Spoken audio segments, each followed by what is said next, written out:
going to try again. I have just hit the on air button and we'll see if any does. It is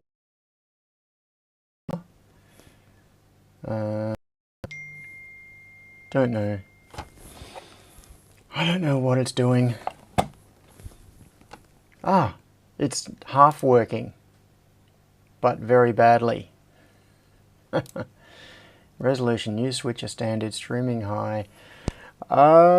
Maybe we might actually be getting somewhere. It's a second, cache is full. It looks like it's trying to...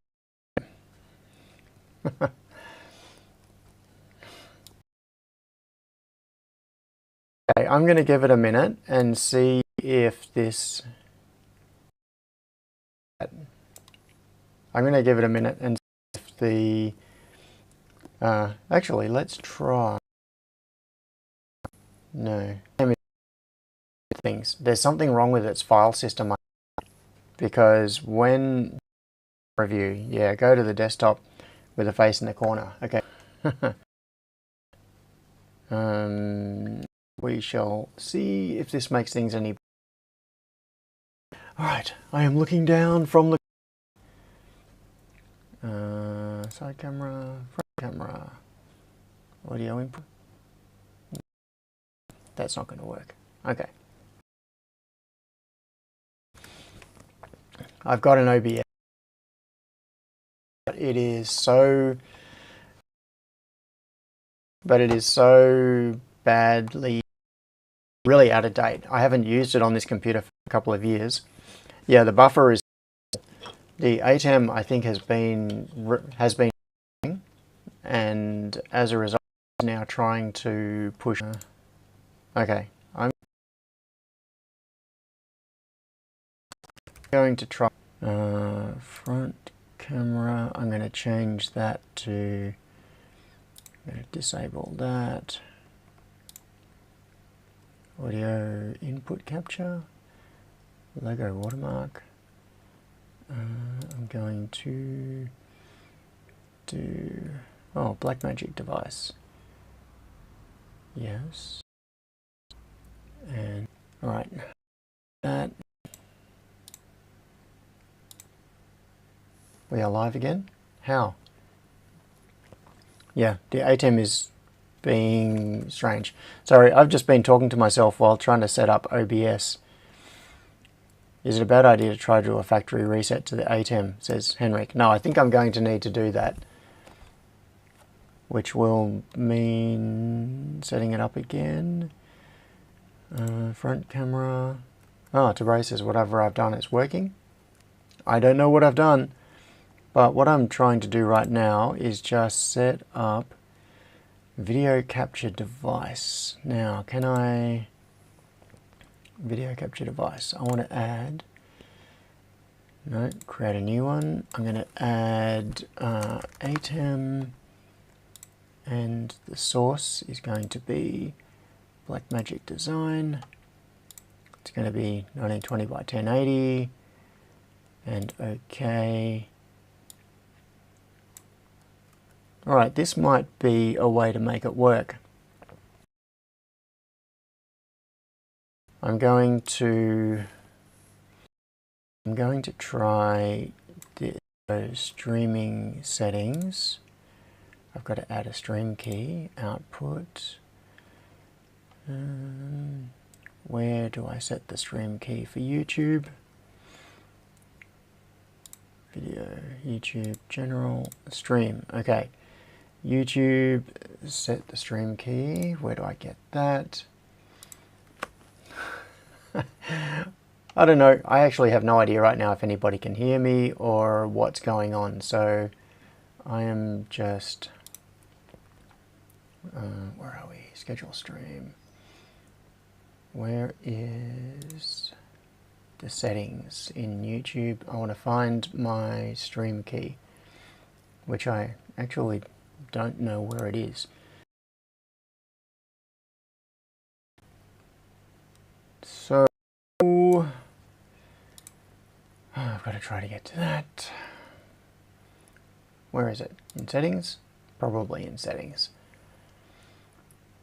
Upload defaults, no. Permissions, channel, general, no.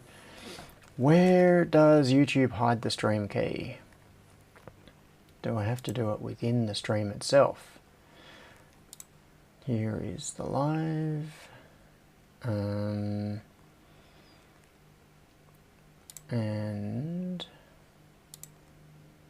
where is it? Nope, that's not what I want. I want detail.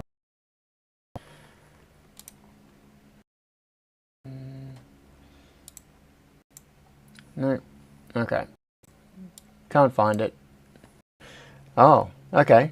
Not a single problem since you got it working. That's weird. When it buffers as much, YouTube tries to... Yeah, okay. The best way to find the stream key is to wait until you accidentally broadcast it. Yeah. I have accidentally broadcasted in the past, but I have changed it since then. Which means it's not visible anywhere. I can't find it. So what I was just doing was setting up OBS to be able to do the stream, and it doesn't seem... Yeah, so I need the stream key, which I can't find. Oh, hang on. Here we go. I have just found the stream key. Oh. I don't... What? YouTube is being dumb now. It showed me settings and then it automatically redirected to a different page.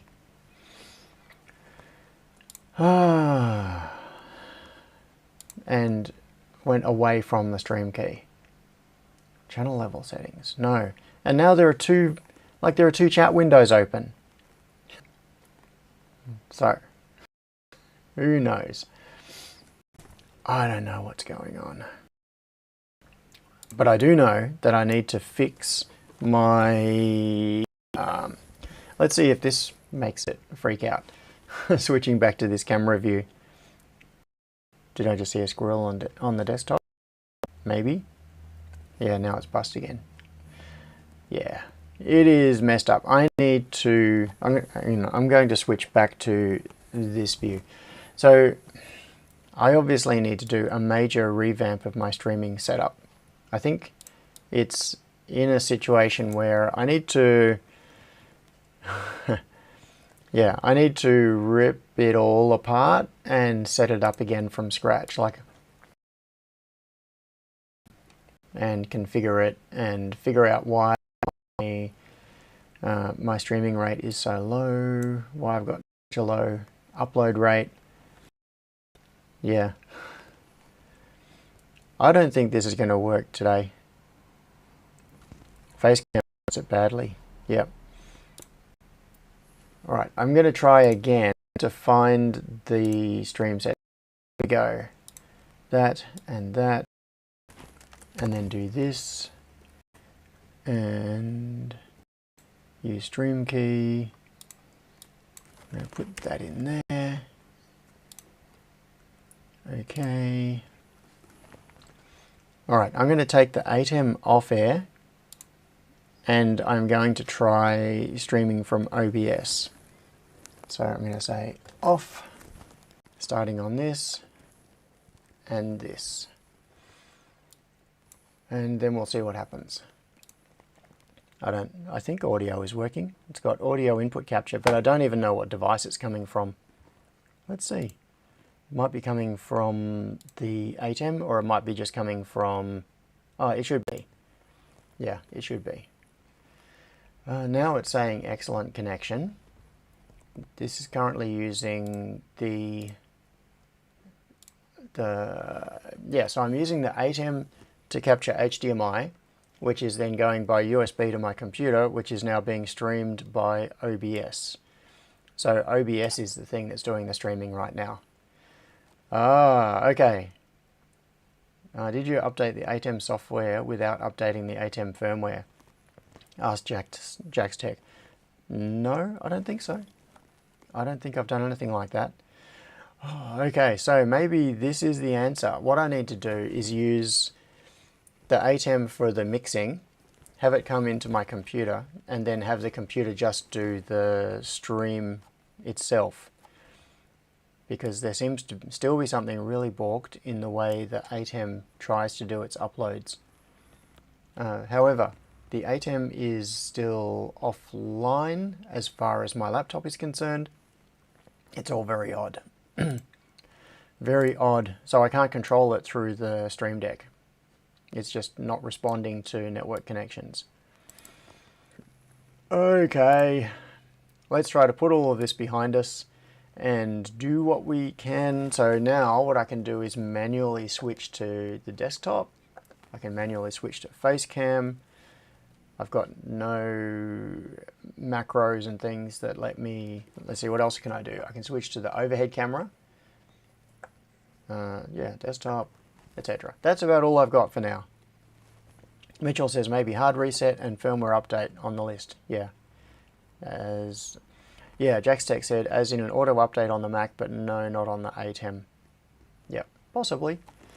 All right. 1080p gloriousness.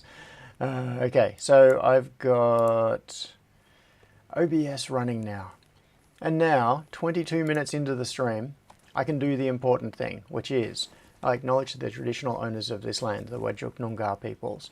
I pay my respects to their elders, past and present, and to Aboriginal elders and peoples from other communities who may be taking part in this live stream today. Right. Now,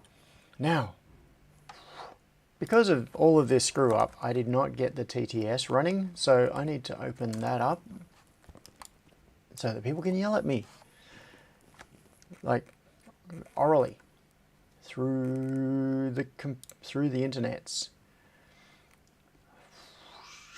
Getting there. That one, let's see. We should get an acknowledgement in just a second. It's loading. What VR is it running? Version? Yeah, can you confirm the ATEM firmware? I don't know. Paul! Hello, Paul! I have no idea what version it's running. I'm going to have a quick look. ATEM setup. So we can go to here and here. And this is... good question. ATEM setup. About ATEM setup. Version 9.4. Copyright 2024. So I assume it's moderately recent. I'm going to pull this down of... So you need to be able to yell. Yeah. Austin's_creation said, need to be able to yell. Lol. Yeah, you do. You need to be able to yell at me. I'm going to open the... Oh, yeah. If I do output, hyperdeck, media, palettes. All right, I'm going off the output. So this is... Just so that I don't dox my own stream key again. So this is the ATEM software control, which is currently connected somehow to the ATEM. However, Companion cannot connect to the ATEM. It is not behaving properly. ATEM software control, version 9.4. Also, how do I check the firmware on the ATEM itself? I don't remember ever looking at firmware. Multi-view sources, hyperdeck. Amanda Thompson said, Merry Christmas, John. Aha, Merry Christmas, Amanda. And also, congratulations on the progress you're making. That's, yeah, it's really impressive to see how much effort you've been putting in and the results that you're getting.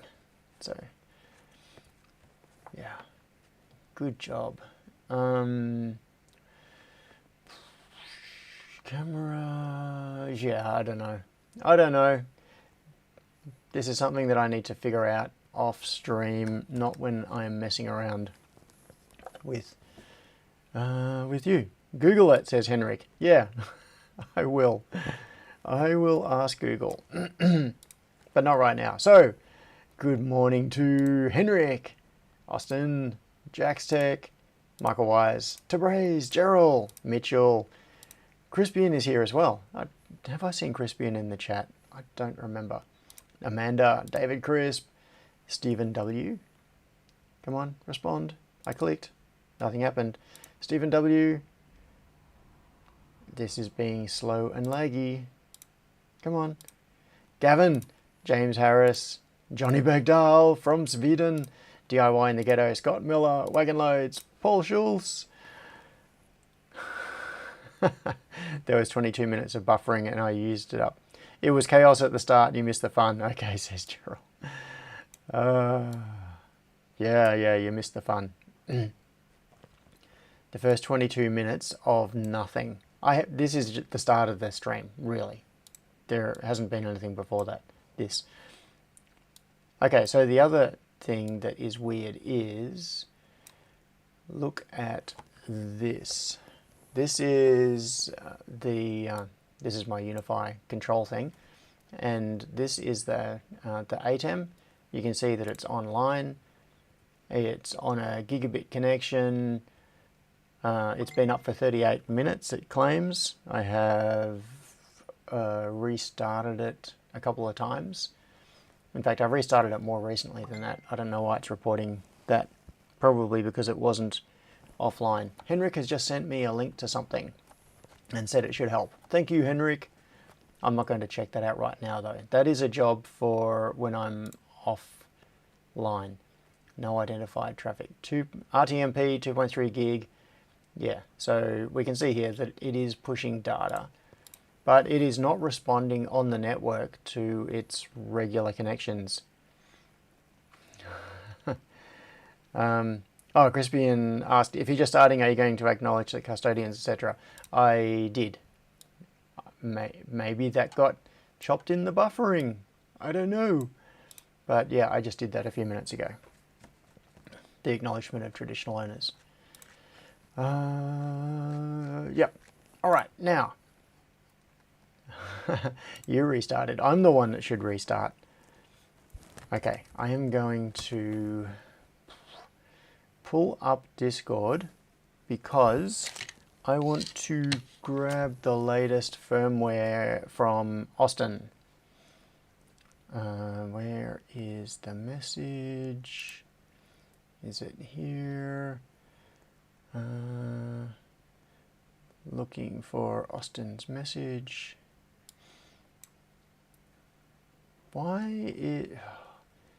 Software doesn't like me today. It really doesn't. I'm in Discord and the chat window list showing people it's like really, it's a narrow strip down the side, even though I've got Austin's a huge monitor. Creations said you might want to solder the buttons first. Oh, okay, that's a good idea. Where is, oh, there's Austin. Yeah, all I can see is a ... but there are many people in my chat list, and so finding it is the problem. All right, download. So this is what I'm downloading, Austin. Oh, it looks like I've already done it. So debug 008, and how am I going to do this? Bench 1 is already turned on. I should stick the buttons on. Let's just do this. Okay, so what I'm going to... Where is it? I think it might be still sitting on the bench. Yeah, here it is. Okay, here is the prototype. This is the most recent one that we want to get the firmware running on. And as per Austin's suggestion, what I'm going to do is solder on the buttons. But soldering on the buttons means going to get them now. Real link. I wonder if you'll be able to see this. In fact, I think you will. I'm going to open the login succeeded. Yes. Come on. NVR. Channel 1. Why can't... Open.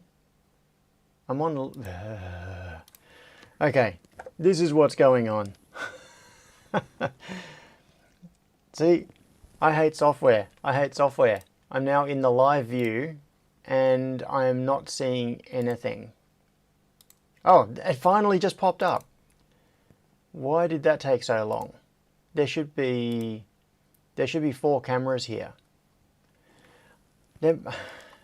Maybe there's some underlying issue going on with my network. See, it should have all of these cameras running, and now they just finally popped up. That should have been instant. And look how poor the quality is on this. It's getting a really low res stream. So what you're looking at here is the Reolink client software connected to the NVR on my local network over gigabit Ethernet. Oh, and it's you can see that it's got this artifact here because the frame rate is so low. I'm going to stick my arm out and see if it appears. I'm getting like 1 frame every minute or something from the NVR on the local network. Yeah. Yeah, you can see my arm just popped out there. I put my arm out when I said, and I've taken it away now. Mitchell asked, what router do you have? Said, what router do you have? Yeah, Henrik said, I think your network is bugged. Yes, I do have some kind of an issue. I have the border router is a Unify security gateway, one of the rack mount ones. I can't remember the specific model. So I've got a gigabit, a Unify gigabit managed switch, and a Unify security gateway, and some other things. I've got about 6 Unify switches. I'll be checking update logs. Yes, I really do have a feeling that there is something fundamentally wrong going on with my network here. Maybe at the router level that it's a problem. So, what you can see, looking at this picture, the whole point, the reason I pulled this up, this is the live feed right now from the cleanish room.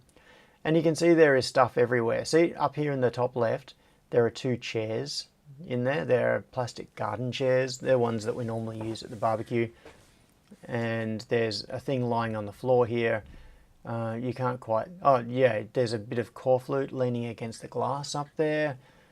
And then there's a whole lot of other crap. There's stuff sitting up on here. There's a pile of things through the glass. That brown thing you see there is a table on its side. This is, I am heavily into renovation mode now because we got the, okay. Mitchell says, check the USG. I pull quite a lot of them out at clients. Only the UDM and stuff are decent. There could be a cable somewhere that is dodge or loop maybe. Okay. Yeah, Michael says, it's a shame there aren't any tech savvy people in your circle. Yeah. If only I knew someone that had done networking sort of stuff. Right. So the point is, as of 2 days ago, all of my clients have gone on holidays. Pretty much. It's probably going to be nearly 3 weeks before most of my clients are back. And that gives me a window of opportunity to go totally bonkers crazy on infrastructure and do things that I couldn't normally do in day-to-day operations, like taking pick and place machines offline and messing up configurations, moving things around. So what I've been doing, the reason that these plastic chairs and things are in here is that I have just been painting the beams, technically the purlins. So there are the beams that you can see here. The beams are running left to right, so that's across the room. These are the Dexian beams that are supporting everything, making the structure. And then above that, so running crosswise are the Dexian beams, and running length to length, end to end, longitudinally, lengthwise, are the purlins, and that is what the floor of the mezzanine above is sitting on. Those purlins, I've been trying to decide what to do, and in terms of whether I should close in the ceiling by putting lining along the purlins, or if I should paint that top area black so that it disappears. In the end, what I've decided to do is I am painting those purlins white just to make it all totally uniform with the rest of it. So the reason the chairs are in there is that I've been standing up on chairs and working my way around the room and painting these purlins. And it is a very slow, laborious process, takes a long time. And yeah, I've been using a few different techniques, but yeah, I started painting them with a brush with the white paving paint. That took ages. It was very, very slow because it's fiddly getting in to do it because they're above the other beams. You've got to sort of reach around, and it's very hard to do it without paint dripping everywhere. I ended up switching to using spray paint, and that's working much more quickly, but it stinks. So I have to have all the doors open and exhaust fans running, and I wear a respirator as well. So I've been going through many, many spray cans of paint, painting the beams. Now they don't actually have to be perfect. They just have to be kind of white. David said, bright orange so you can see them. Yeah, that's what the... no, but this is the thing. When I... sorry, I just saw some comments that... some things in the chat that made me want to chase squirrels, but I'm resisting the urge to chase those squirrels. So the... Oh, and you can see how slowly the counter is updating here. Look at the clock, 37:41. Now it's just gone to 47. And I'm not sure if that is the frame rate that it's getting, but that clock should be counting up in real time. Like that should not be going up multiple seconds at a time. Yeah, so this is the feed that I'm getting from the NVR over supposedly gigabit Ethernet. I just noticed that Jordan has arrived, and so has Freddie Lowers. Welcome to the stream of doom and chaos and disorganization. Right, so what all of this comes down to, the reason that I'm doing this now and painting those top purlins is I'm about to install the Hexagon lighting in here.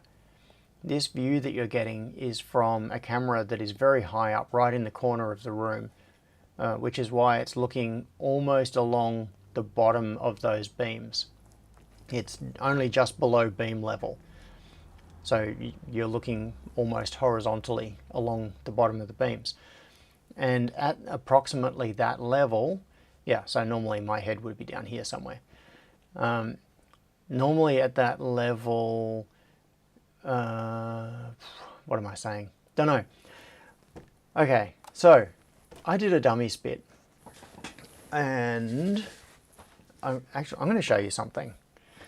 What am I looking for? Okay, I'm looking for this. Sorry, I've lost what I'm doing because I'm thrown by not having the companion to do things. So I got the what's it called? The LED strip, cob strip, that's it. I got the cob LED strip. I showed you this, I think, last week or the week before, whenever it was. I showed you a photo where I had laid out the cob strip on the floor in the clean room, powered it up, had all of the other lights off, and it was disappointingly dim. So I gave up on my idea of making my own Hexagon lighting to go in the cleanish room, and spat the dummy, and I just ordered some. So what I did was order 2 garages worth of Hexagon lighting. Essentially it comes in you can order it in different combinations. The one that I got is hexagons in the middle of a car space, so basically like the size of a car, and then a rectangular border that goes around it. And it just arrived, and here some of it is. So this is a few of the pieces just clipped together.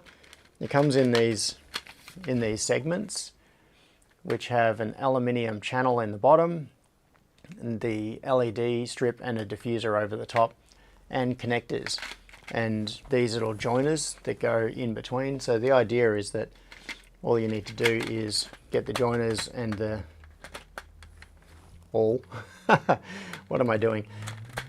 And just clip them together like that, and you make up your hexagon structure. And then this is, it's 240 volt. So once I can clip all of this up, and it is fairly bright. In fact, I will see, do I have power here? I think I do. Okay. It's bright enough that I don't think it's going to be a big hassle. Here we go. Boom.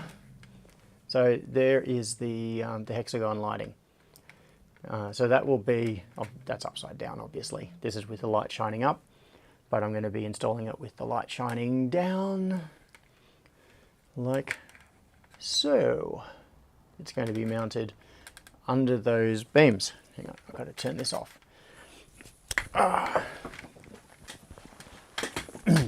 So I have two big boxes of the parts for that. Yeah, but before I put that up, once that goes up into this area. Henrik Ostrov said, does I have a lot of mains ripple? Are you talking about like 50 hertz? 50 hertz hum on the lights? It may. I don't know. Hang on. I actually can't see the chat right now. Where has the chat gone? I had the chat. The chat has gone. There it is. Okay, the chat is back. Oh, Freddie says, if the switch is ubiquity, you can see the traffic volume on each port in the port manager. Check also for network loops or enable STP on the switches. Yeah, okay. Some good tips there. I will check that, but I'm not going to do that right now. Traffic volume. Oh, no, I can't. I was just thinking I should do it now while the stream is live, because then I could check the traffic coming out of the ATEM. Thing is, the ATEM is not doing this stream. So what I might do is I might do like a test stream sometime in the next few days where hang on, I'm gonna walk and talk, because I need to.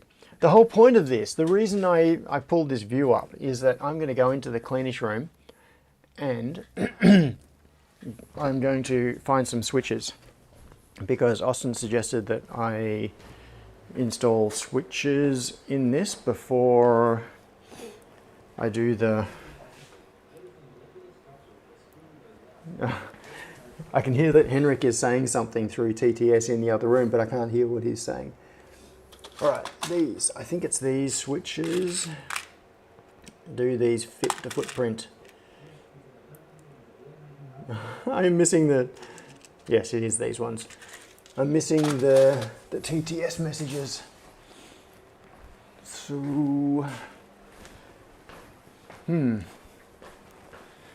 yeah, I've got to relocate the pick and place machines and set the position of the first one in particular to be, yeah, you can, look, I'm looking at the screen now and I'm still in the, I'm in the clean room and back at my desk at the same time. Johnny's updating every 10 seconds. Okay, so, just for your... Also, John, it was fun to watch Laggy John on the camera. Yeah, Laggy John on the stream. Okay, here we go. So if I come in here and I dance, like I do a monkey dance, then you'll get it going at like 1 frame every 10 seconds. Maybe I could do like a Vogue.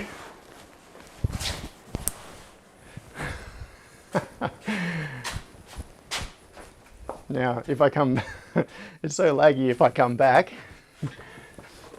I'll be able to watch myself. Yep, I'm still watching on laggy. I'm still dancing on laggy cam.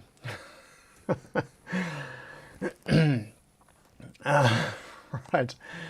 So then,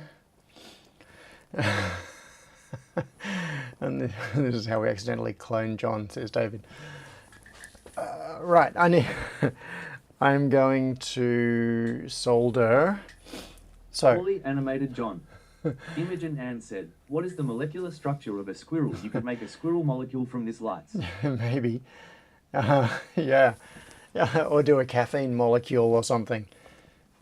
So I'm going to do, well, that corner cam doesn't help when I'm not even there. I need to solder on. What is this doing on my bench? I don't know. Oh, I think I must have got it there because I moved it out of the way to pull something else off. All right, I'm going to put these switches in place. What tip do I have on it? Oh yeah, K-tip. Good enough. That will do. That'll do, donkey. That'll do. What was I talking about? I obviously have not had enough caffeine stimulation yet today because my brain is still buzzing around all over the place. My self-applied ADHD medication is not being functional. I need more caffeine. Okay, this one, this is the reset button, so not so critical. Mitchell R. said, John, maybe end of the year task with your Reno. Let's set up 2 speakers, one in office and one in workshop, and tie them directly into TTS. Then don't have to crank volume to hear. That's a good idea. Ostrov said, what power supply the LED tubes use, like if it's not a good power supply, then the 50 Hertz ripple might come through.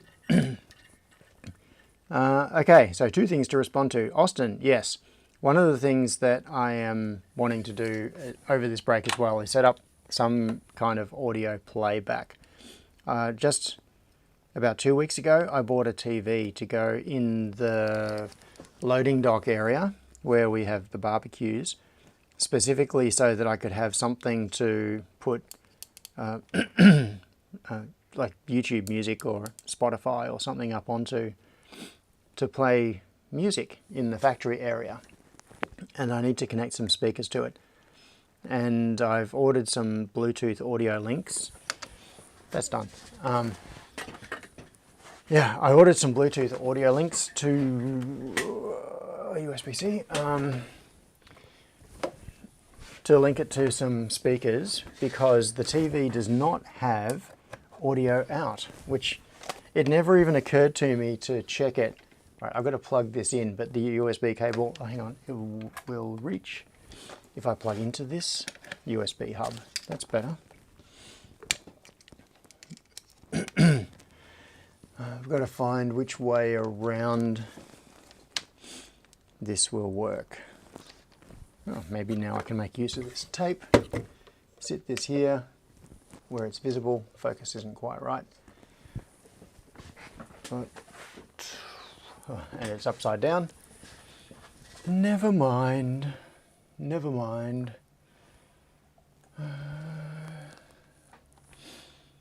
So from, if so, then yeah, from far away they look kind of janky.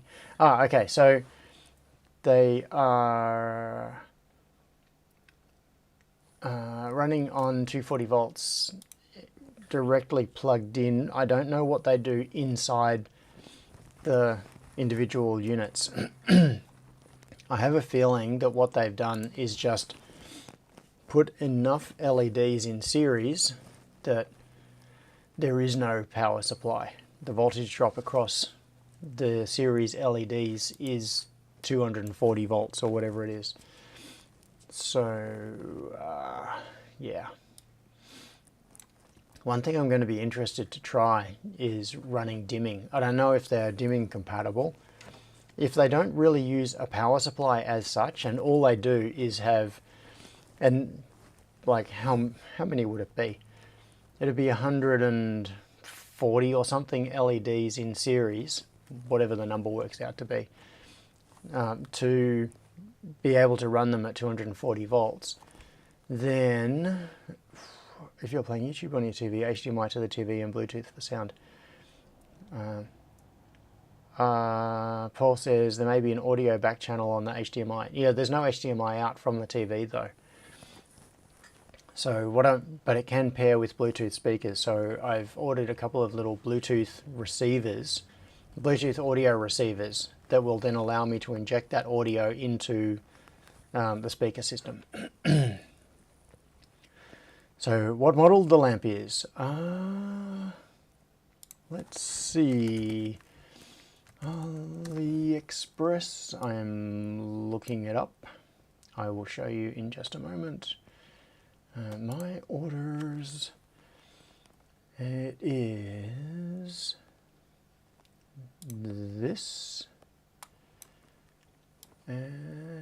Here.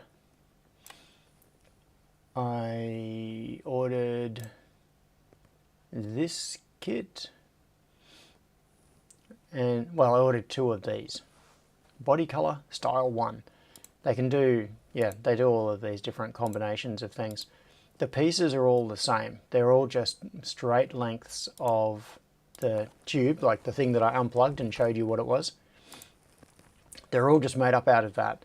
The only difference is the number of lengths they give you and what connectors they give you. So on this one, there are the little tri-connectors, 120 degrees or whatever it is. So 120 degrees by 3 gives you 360. So it's got a couple of 120 degree two-way connectors. It's got 120 degree three-way connectors and some right angles and some straights. And then you just plug them together. Now the thing is that the dimensions of my room... Pete said, time for bed. Time for bed, yeah. The dimensions of my room are, yeah, that it doesn't match 2 of these.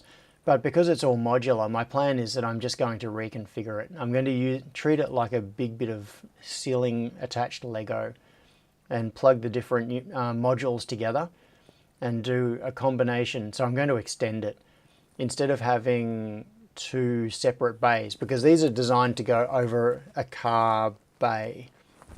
The dimensions, as you can see, is 2.4 meters by 4.8 meters, which covers a car. And what I'm going to, normally you would have, if you had a double garage, you would have 2 of these side by side. But I'm just going to use all of the pieces and the connectors to make up my own combination, which will be longer, so that it covers the area of the cleanish room. Or what I might do is a couple of slightly smaller ones and then have a gap in between them. So what I could do here, for example, as you can see, is 1, 2, 3, 4, 5 hexagons going up that long side. I could reduce it to 4 hexagons and then have a little gap and then have another set of 4 hexagons, because the room isn't long enough to fit this full structure, 2 of them end to end. But in any case, I'm not quite at the point of doing that yet. I am still painting the purlins and getting the ceiling all set up, because once this hexagon goes up, it'll be much more difficult to access everything above it. I'll still be able to reach through, like past all of the lights, but just not as easy. So I'm going to do that while I have easy access to everything. Oh, a couple more people have appeared in the chat. Immy is here. Hello, Immy. Andrew Gordon, Jack, and Pete. Pete. What are you doing, Pete? I'm sure you've been in the chat already. I just, as usual, I'm only half paying attention to it. All right, anyway, that is the, yeah, scenes application. Yeah, you can see there, this particular picture, that this is exactly what I ordered. It is 2 of these Type 1 kits, which would be side by side, but I'm reconfiguring. You can see on this one they've reconfigured Pete is it. going to bed. Aw, Pete, why are you going to bed? So, yeah, that's what I ended up ordering. Get rid of that, get rid of that, get rid of... Pete said, I'm doing that thing doctors say I should not spend more than 10 minutes doing. Doctors say you should not spend more than 10 minutes doing it? Ooh, is it family friendly? Or is, what are you spending 10 minutes doing, Pete? What is it, Pete? Come on, Pete, tell me. I want to know, Pete. It has power supply inside. It says 85 to 255 volts AC. Interesting. Yeah, I haven't really paid attention to that. All I did was order it and plug it in like a dummy.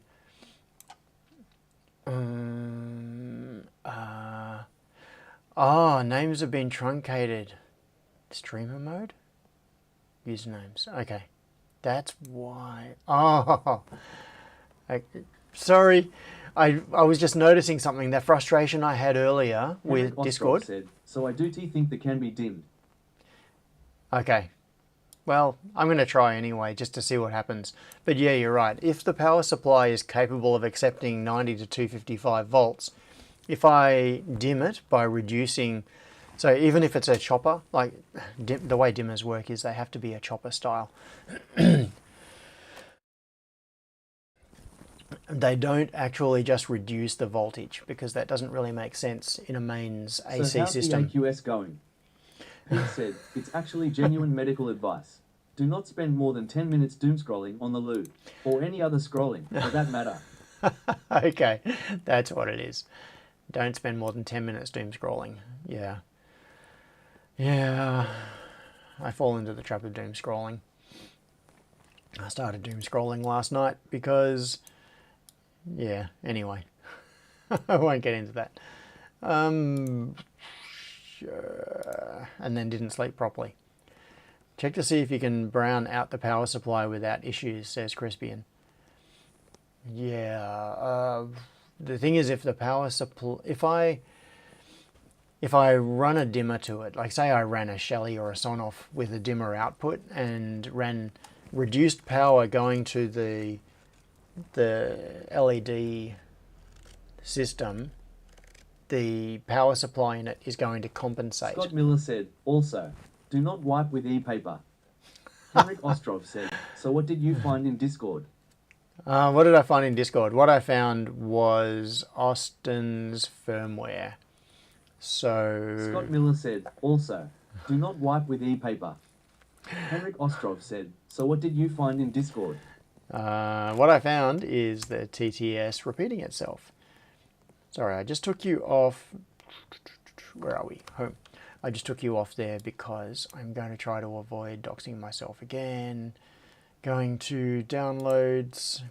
There we go. OXRS debug firmware. Let's install this and see what happens.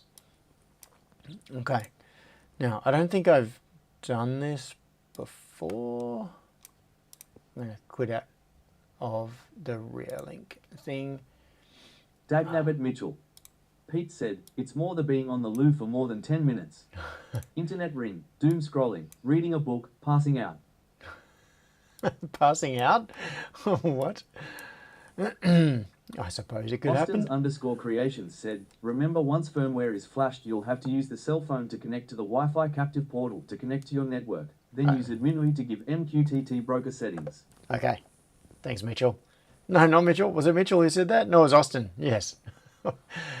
I'm getting confused. All right, so I'm going to try... What am I going to do? Connect. Not that one, not that one. Maybe it's the problem with the USB cable being reversed, but there's no serial port appearing there. Let's see if the port appears now. Connect. There we go. Oh, hang on. What? Serial. Why is it saying USB JTAG? I don't know. Okay, choose file. Choose file. Look, you can see my desktop. I dox myself even when I'm... How's your hunger today? Oh, stop it. Don't do that to me. Program. I'm not even paying attention to settings. I'm just clicking buttons to see what will happen. Jordan says your face is confused. Yes, it is. My face is confused. My mind is confused. Jordan Wagon Loads asked, do the hex lights have a PWM control input? No, they do not. They have two connections. Those connections being active and neutral. That's it. They are very crude.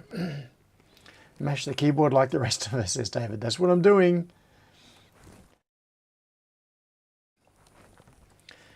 And DIY in the ghetto. Hello and happy holidays to you too.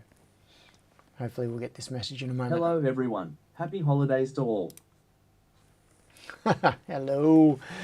So I'm going to head back to here, and I've got no idea whether this has worked. I ate too much today into full, but it tasted amazing. What was it that you ate too much of? I'm just in the process of trying to connect to its Wi-Fi. What can I find? Is it broadcasting? I have a feeling that this didn't work, that the flashing didn't work. I'm not seeing it on, I'm not seeing it advertise a network at all. So if I come down here, we're seeing the Superhouse network and some others. There are a couple of TP links there, but I'm not seeing a network advertised by this. So it is quite likely that I just didn't flash it. Oh yeah, it hasn't worked yet. The display should be alive. Boston's_creations said, hasn't worked yet. The display should be alive. Yep. Okay. In that case, this upload process, and what I mean to say is this upload process looks like it has not worked. You could see the picture already before the stream started on Messenger. Erase flash. Error, no serial data received. All right, let's try disconnect, connect to that. I don't understand why it's saying USB JTAG. And why does it keep dropping? Connected to device null, disconnect, connect. See, this port keeps appearing and disappearing. I have a feeling that the ESP is in a boot loop. So I'm going to, what am I going to do? Erase flash. I'll see if I can your get face it. should be alive. My face should be alive. It is barely existential, let alone alive. Erasing flash. I think this process may fail. Oh, it said chip erased completely. Okay, so maybe it did. I'm going to try disconnecting and connecting again and see if that port now starts zinging in and out of existence. Well, it looks like it's not zinging out in and out of existence, so that's a good sign. So I'll connect to that, and program must bring down the baud rate. Oh, hang on, connected to device. Disconnect. 460, connect to that. Connect. Why didn't this update? It should have said connected. Oh, it was just taking a while. All right, so we've got the binary selected there. Flash address 1000, that is pretty normal. Remember the days where Wi-Fi was evil for you and you never use it in your home? Now look where we are at. Lots of laughs. Yeah. Kind of forced to use it to some extent. Is it at hex address 1000? I'm just going to try it again. Program. Pushing. Alright, features, Wi-Fi, Henry BLE. Ostrov said, ooh yeah, happy holidays for you, Mr. John, the great electronics god. Lies, definitely lies. Alright, hash of data verified, leaving. So it thinks that it has uploaded it properly. I'm going to, oh, there's no other serial console on this, is there? Oh, hang on. If I disconnect there, console baud rate 115 to start that connect. Maybe there'll be something. But the screen has not come alive. Even if I press reset, the screen does not come alive. So I don't know whether this upload is working properly.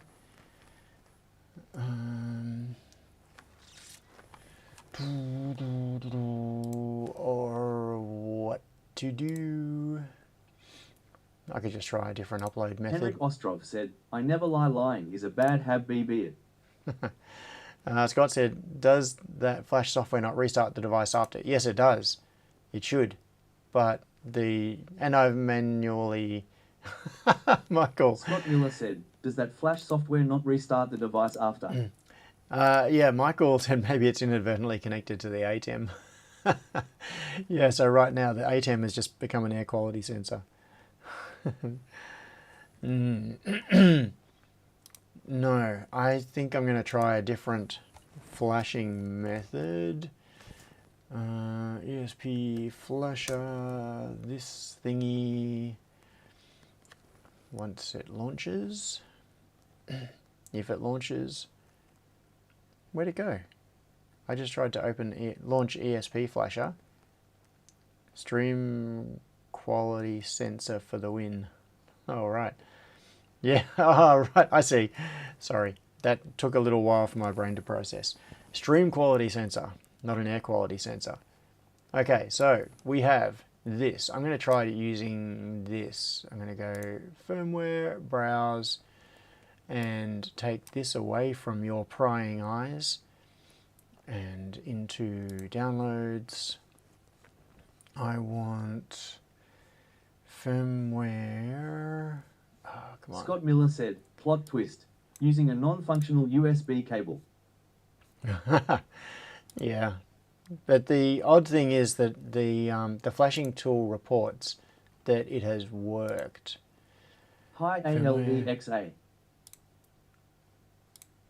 There is the port is not here. I don't think it's that one. That is an ESP flasher. In fact, I'm going to unplug the ESP flasher to make that go away. Austin_creations said, disconnect the web flasher COM port. Oh, of course. Thank you. That's why I can't see it. Now I should be able to see it. Nope, not yet. Yeah, connected to device. I did stop and it's just not doing anything. Stop. Stop. Reset. Stop. Alright, I'm going to unplug it to force it to be disconnected. And then back again. Reload. There we go. Now we've got it. Okay, so we've got the firmware, flash ESP. Ah! DIY.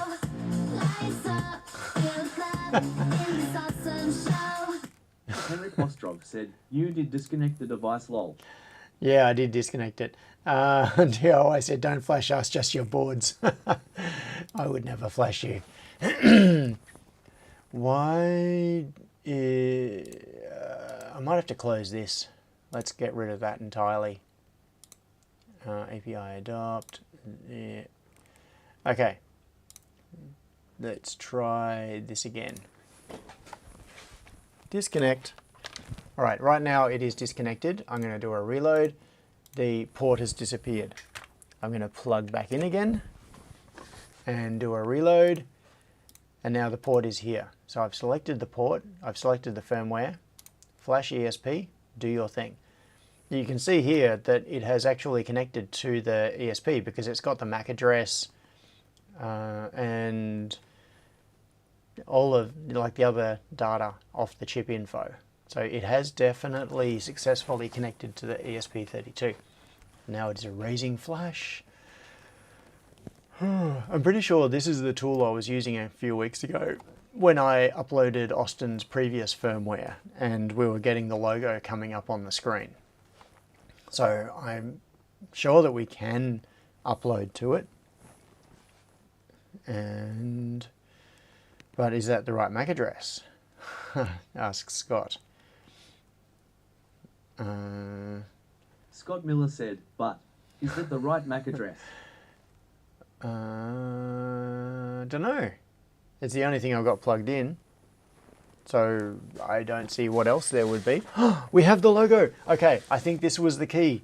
This was the key. Look at this. Look, there. Here. Look. Ooh. Superhouse AQS. The screen is working. It's slightly out of focus because it was too high. But it is now there, and you can see there is a Wi-Fi thing which is in red, which I guess means that it is in setup mode. So let's see, can we see it? We can't yet. It is refreshing.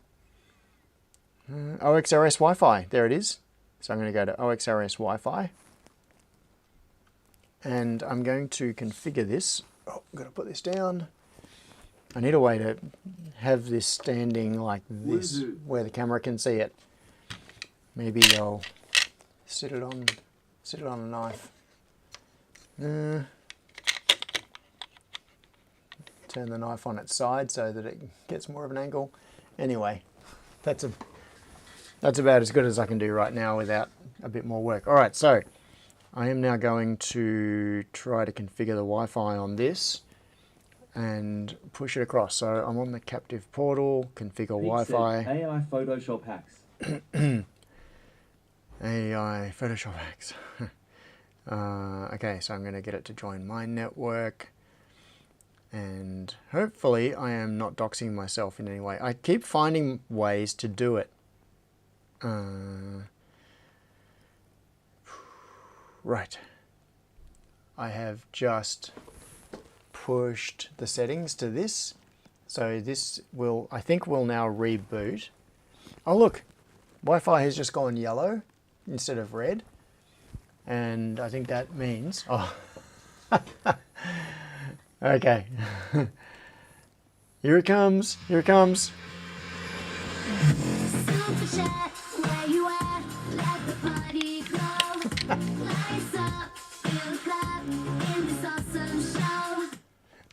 I don't know why, but that particular super chat music always makes me laugh. There's just something. Yeah, yellow means no MQTT. There is just something funny about it, and kind of happy about it. So what I need to do now is find the IP address. DIY says no more, I promise.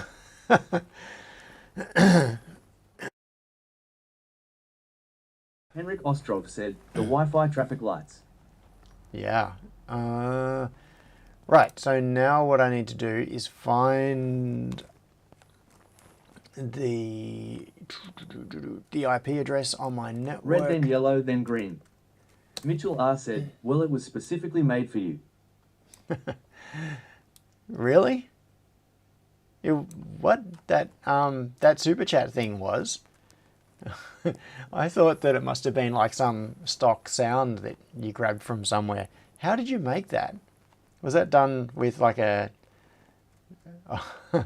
Where's my funky music? Asked Pete. Yeah, so what happens with memberships? What does this one do? We're about to find out. If there is special music? Come on, there's got to be special music for memberships.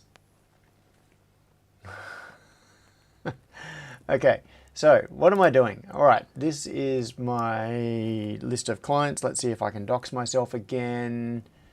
And sorry, what I'm on right now is, yeah, screw it. I'm going to dox myself.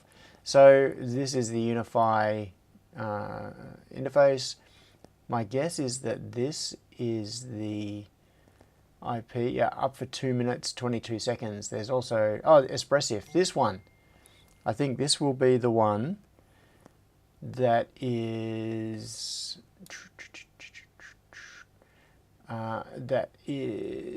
the thing. So I don't know what this one is.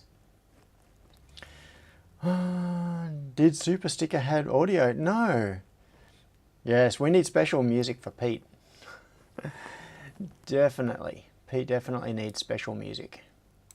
All right, now, what am I looking for? OXRS admin, here we go. I want to connect to this device.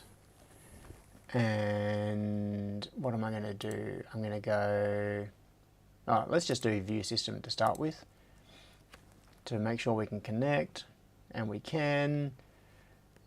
So I'm going to do this, select, and then I am going to move this. No, actually what I'm going to do, I'm going to make you stare at my face. Stare at my face. That's what you have to do. While I am typing this in, because I've got to put in my credentials. What is the port for my broker? Your face needs special music. Yeah, music of doom. And I've got to try to remember my MQTT credentials. So if I do not put it... the stream before Christmas, when all through the lab. The lab? Is that Labrador? I miss having a dog. Yeah. I miss lots of things. Not a creature was stirring, not even a squirrel. Did you see the new Home Assistant's voice that came out? No. The test leads were hung by the scope with care. Yeah, the test leads actually are hung by the scope with care. They are hanging The viewers in were a nestled all snug at their screens, laser cut bracket. in hopes that some signals soon would be there. I am... Let's see. Oh, it's green. It's green. Hang on, hang on. While visions Check of this. magic smoke danced in their heads. Check this. There. Look at this. It is now green. We're not getting any values off the particulate matter sensor yet. We've got CO2 values. We've got a BVOC value of 0.5. It's saying 34% humidity. It just jumped up. Well, it's actually jumping around all over the place. 29.5 degrees. The border is green. The Wi-Fi is green. So the border being green signifies that there are low values. Oh, we just got data. PM10 just went to 1 and then back down to 0. So I would be surprised if that is real. I can feel the fan vibrating. So the sensor is definitely running. Also 29.6, 29.7 degrees. That is overreading on the temperature sensor, which is just there. I'm going to put my finger on the temperature sensor. So it's temperature and humidity and a bunch of other, yeah, what is it? VOC, etc. So my finger is on the temperature sensor and the number is going up slowly, 30.6, 30.7. Humidity is also rocketing up because I've got my finger straight across the sensor. I'll take my finger away again. Yes, a new Home Assistant's voice box was released recently. It's all over the interwebs. But what I'm going to do is make some solder smoke and let's see what happens. Oh, PM 2.5, we just got values coming off those. Austin's_creations said, the temp needs to be calibrated. The admin UI has the ability to adjust this. Cool. All right, I'm going to make some solder smoke and try to capture it in here. Look, it got it. It got it. It just went red. Oh, Austin, new champion. And the number for PM 1.0 went up to 200 and something. And now it's slowly falling down again because the PM 2.5 went to over 1,000, I think. PM 10 went into the hundreds. They're now dropping out of the red range back into orange. The whole thing is now orange, and soon it will be back to green. There we go. This is now functional. So Pete good. said, hot stuff. Hot stuff. You are hot stuff, Pete. Okay, so I'm going to sit that there. All right, what does this mean? What does it mean? Austin_creations said, the CO2E and BVOC need to calibrate and the icon will change as it does. First time takes like 30 minutes. Oh, okay. Yeah, the icon in the middle is currently looking like a crosshatch. Austin_creations said, press the mode button. Press the mode button. Ooh, ooh, okay. This is a new experience for me. Pressing the mode button. Press it once. Oh, nice. Are you? Is this a way that you can dox Henrik me? Ostrov said, can you grab a power bank and stick it into the air handler supply? I wonder what numbers we see there. Grab a power bank and stick it into the what? Into the... Hang on, I've got to read Henrik's comment. Power bank and stick it into the air handler supply. I wonder what numbers we see there. Sorry, I don't understand that question, Henrik. A power bank. So you want independent power, not coming off USB, and you want it where? I don't get it. All right, so we've got the name of the device, maker, version is debug Wi-Fi. It's got the MAC address, the IP address, the mode, which is Wi-Fi at the moment, MQTT, and it's showing the extension of the MQTT topic so that you can find it on your broker. So if I press mode again, it goes back to the regular Amanda screen. Thompson said, when will the new AQS be for sale? Hey, we've had it working for like 30 seconds. So, Henrik Jack Ostrov said, I mean in the air supply ducts. Oh, okay. I got to cough again. Okay, Henrik, I get what you're saying. So what you want me to do is power this off a USB power bank so that it can be independent, and then just put it like inside the air ducts or somewhere in the building so that we can get the quality reported. Right. Okay, I understand now. I don't have ducts in this building. I've got fume extraction. That would actually be interesting. So I've got... Austin's underscore creation said, not bad for programming with unofficial hardware. Not bad at all, Austin. That was a fantastic job. So what I could do is... so this is back to the view of the cleanish room. I've got this... So on the Bernie Boy 7000 here, which is the reflow oven, the big red thing, you can see the fume extraction over the top of it going up to the silver vent. It would be interesting to put a sensor on the, somewhere in this air system. So maybe up on the other end. Austin's underscore creation said, take a look at the admin under config menu. Okay, cool, I will. So what I could do, where this actually goes, this big silver hose, it goes up through the Set it ceiling. up in the washroom morning after Taco Tuesday. It goes up through the ceiling of the cleanish room and goes up to the mezzanine above, and then the air from there is extracted by the big extraction fan for the factory. So what I could do is put the sensor on the outlet of this silver hose so that I can see what's being sucked out of here and then blown out of the room. Henrik Ostrov said, but isn't the stuff hot there? Not particularly. It's pulling out air. The air, it's warmer than ambient, but it's not super hot. It's not like Bernie hot. And updating. Oh, you're right. Camera is now updating every second, which means if I stick my arm out, you can see it real time. That's that's getting full frame rate now. Why are we getting full frame rate on this when it was freaking out before? Don't know.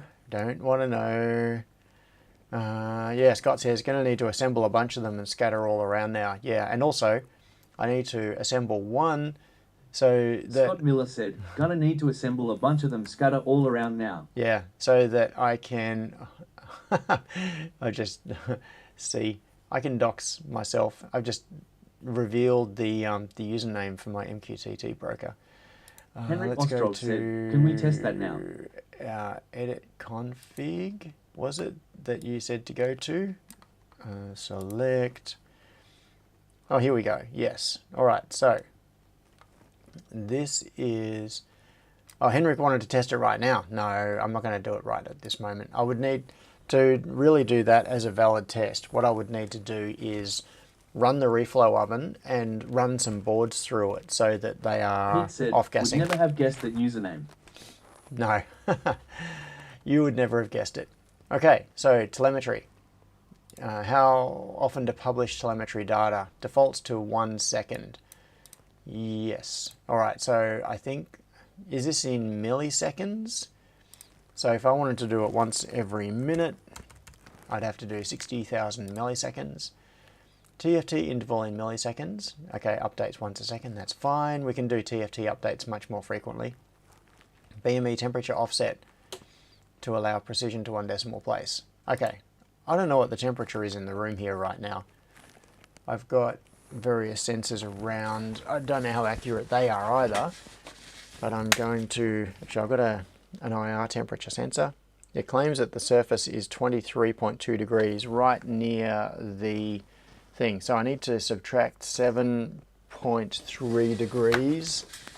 So what if I do minus 7.3? Is that going to work?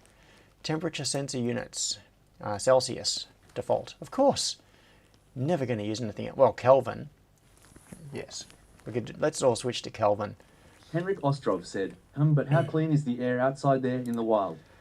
It is pretty, the room that I'm in right now, it is pretty clean. I have an air filter, like one of those air purifiers that is constantly filtering the air, and it reports, it's also got a display on the top, similar to the air quality sensor, that displays the particulate matter level in the room. It just gives one aggregate number though. It doesn't give the breakdowns by the particle sizes, like the AQS. Yeah, okay, so we want Kelvin to go there. And then screen sleep timeout, must be a number between that and that. 1 hour, that'll do. Default is 35%, yeah, brightness seems fine. Local button control, enable, disable, defaults to enable single press on button to control screen directly or to bypass and send to MQTT. Ah, cool. So you could use that as a way of sending messages for other purposes.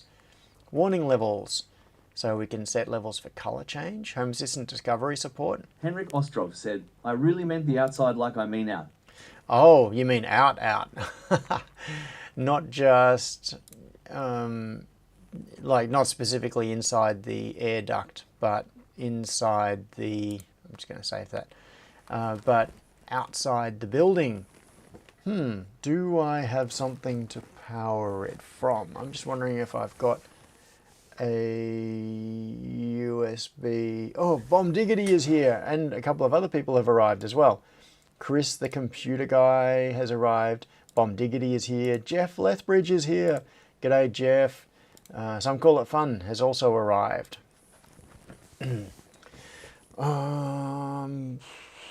Yeah. Right. What am I thinking? Sorry, I was distracted by something. I got an SMS popped up on my phone just a little while ago, and yeah, you know my brain by now. You know it latches onto different things at different times and jumps around. Yes, I definitely need more coffee. Which reminds me, what did I do with my coffee? I got a coffee this morning. I don't think I even drank it. Like I drank some of it. Okay. Squirrel, squirrel, Yes. squirrel, squirrel, squirrel. Yes, squirrel. I'm going to go and find, what did I do with it? Oh, I barely had any of it. Okay. I barely drank any of my coffee, and now it is room temperature. Outside the box said, Jono, you look like you're growing out the top of a tree. I am. If I move this way, and I sink right down, there, my head is the head of a tree. Henrik Ostrov said, you were searching a power bank. Power bank, that's right. I don't think I have one that is handy. I don't have my laptop here either, so I can't power it off that. And we would also need the MQTT stuff set up. Let's Okay, let's do something to look at data. Austin's_creations said, yes, the device supports Home Assistant. Button can be used as external with multi-press, holds, release. Yeah, And the nice. MQTT data should already be flowing from the sensor. Yes, that's Henrik what I was just Ostrov about. said, do you have a big extension cord? I do, but I'm going to try to stick to this for now. So what I'm going to do is look at getting the -H. I'm going to connect to MQTT. 5 minus T. What topic am I looking for?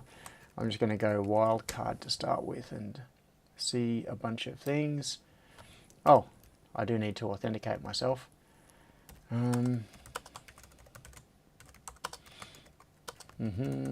Which means I can't show you this command.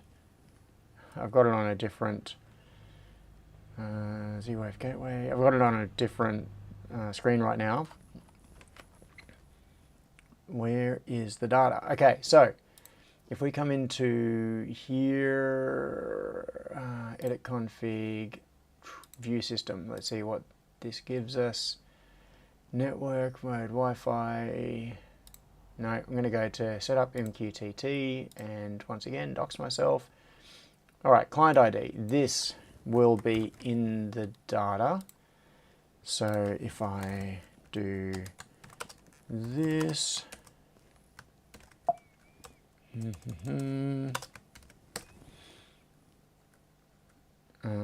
connected. Okay. Tele code BVOC IOP, and then we can go to node red.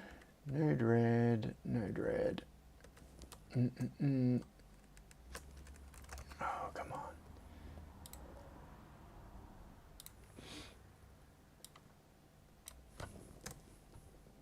Oh, sorry, I'm having trouble connecting to my local node red because Chrome But extension cords are much better. is doing stupid things. There we go. With its URL auto-completion. Okay, so let's do this. Sensors, ZB coordinator. Okay, I'm going to bring this up on screen and let's do a new one. And we'll call it AQS. AQS. And we're going to pull where is where's MQTT? Tasmota switch. Why am I not seeing MQTT? It should be there. I'm sure I've just scrolled past it. In fact, what I'm going to... I think it's down near the bottom normally. Dashboard, Tasmota, no, Alexa. Dashboard 2, file. Yeah, and I'm sure you've all seen me scroll right past MQTT. Why isn't it there? I don't know. Okay, so I'm going to go back to sensors, grab this, and stick Scott Miller said, look in networking. in networking. Henrik Ostrov said, Okay. use the search over there. Oh yeah, I could do that. So I'm going to, so that's the correct broker. I am going to Scott change Miller it said, to stop scrolling. that. Almost. I'm going to change it to that. And I'll give it the name AQS. And let's give ourselves a debug node. Stick that on there. It's enabled. Deploy. Debug. Current flow. All. Alright, so now we should see. Here we go. We've just got some data from it. So we can see PM 1.0, 2.5 and 10 is 0, 1 and 1 are the values. Temperature it's reporting is 37.7. Oh, I see. I've got to change that configuration. The negative temperature offset that I put in means that it has increased the reported temperature instead of decreased it. Humidity 16.8. That seems unlikely low. And let's go to edit config and change the temperature offset to 7.3. My interpretation of this temperature offset is that it would add whatever the offset is to the reading, which is why I made it a negative value. But it's what it's saying is that that is the amount that it is too much by. So now if we get a reading coming back, let's see what this has done. Temperature 23.2. Okay. So now the temperature that's being reported is more accurate. Oh, and the humidity has gone back to 38.9. That'll be because the humidity reading is tied to the temperature reading. And the fact that it was overreading temperature means that its humidity calculations will have been screwed up. CO2e 600 still, BVOC 0.5, IAQ accuracy 2. I don't know what that is, but we now have data. So what we could do is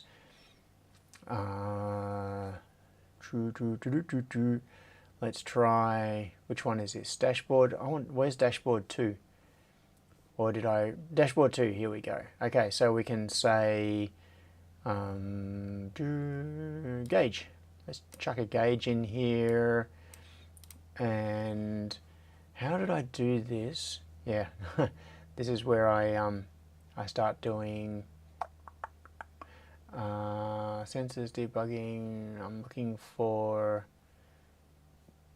oh, it's not on this one. Okay.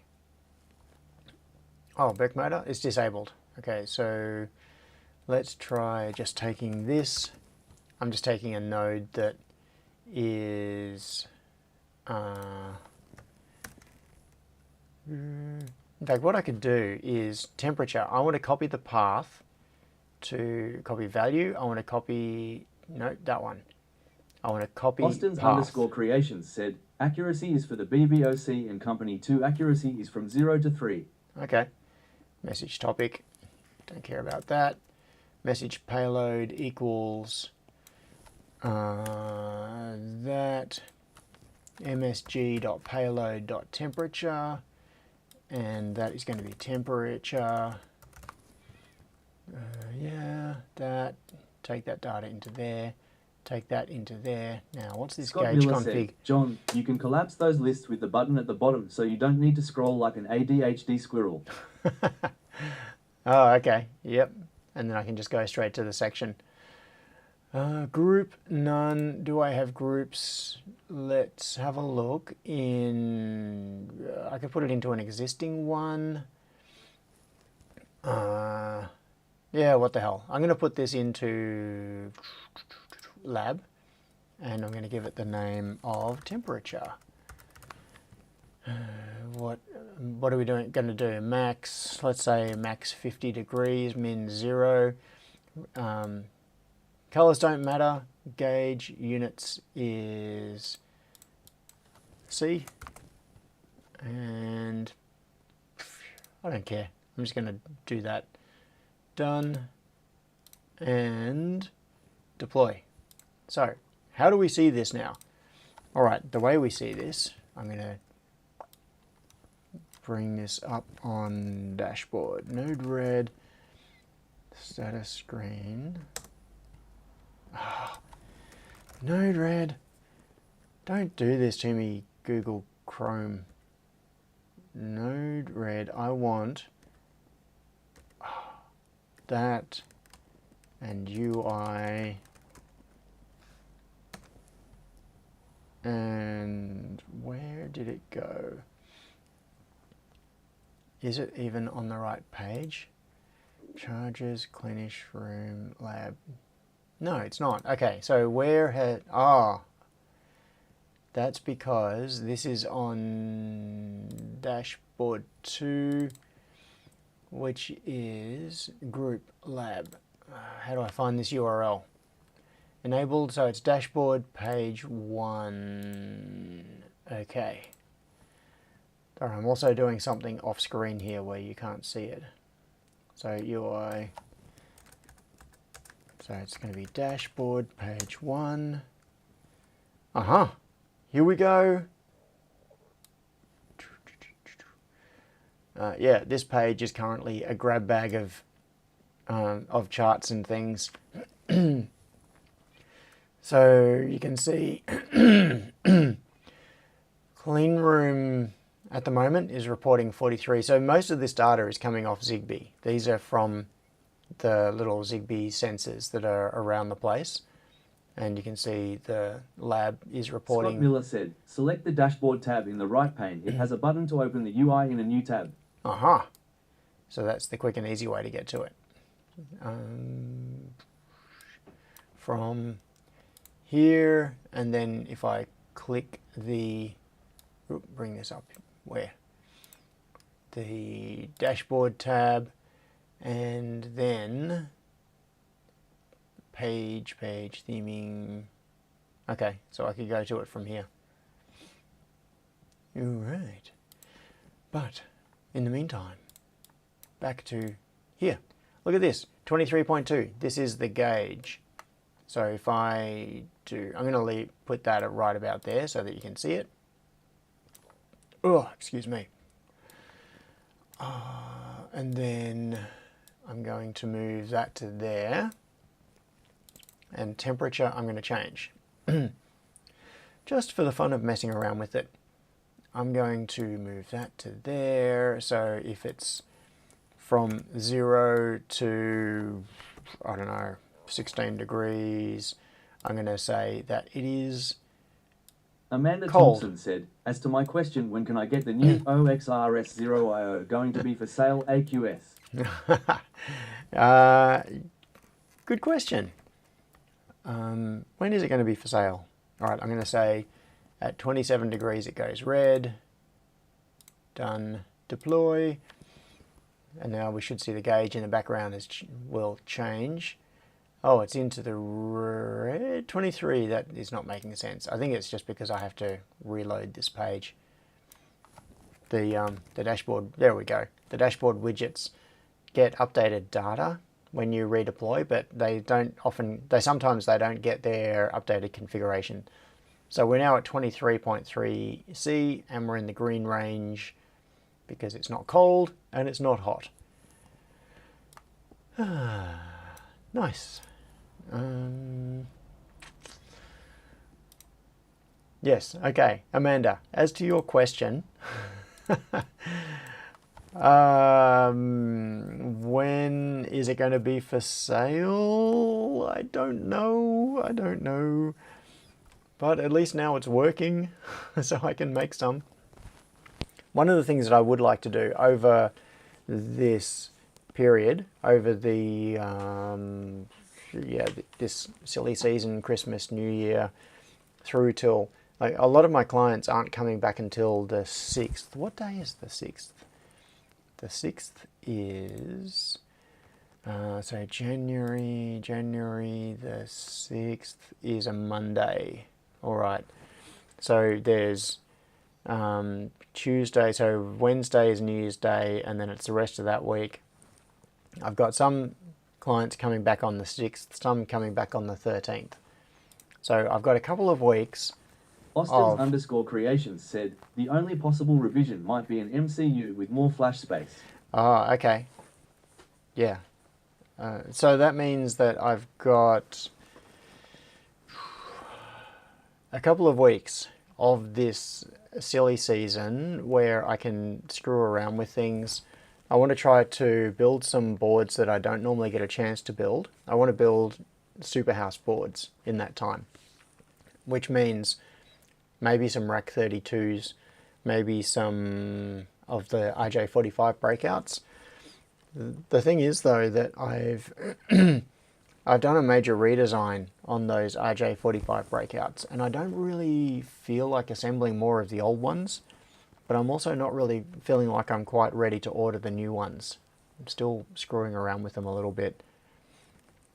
15, says Pete. 15 Pete days. said 15.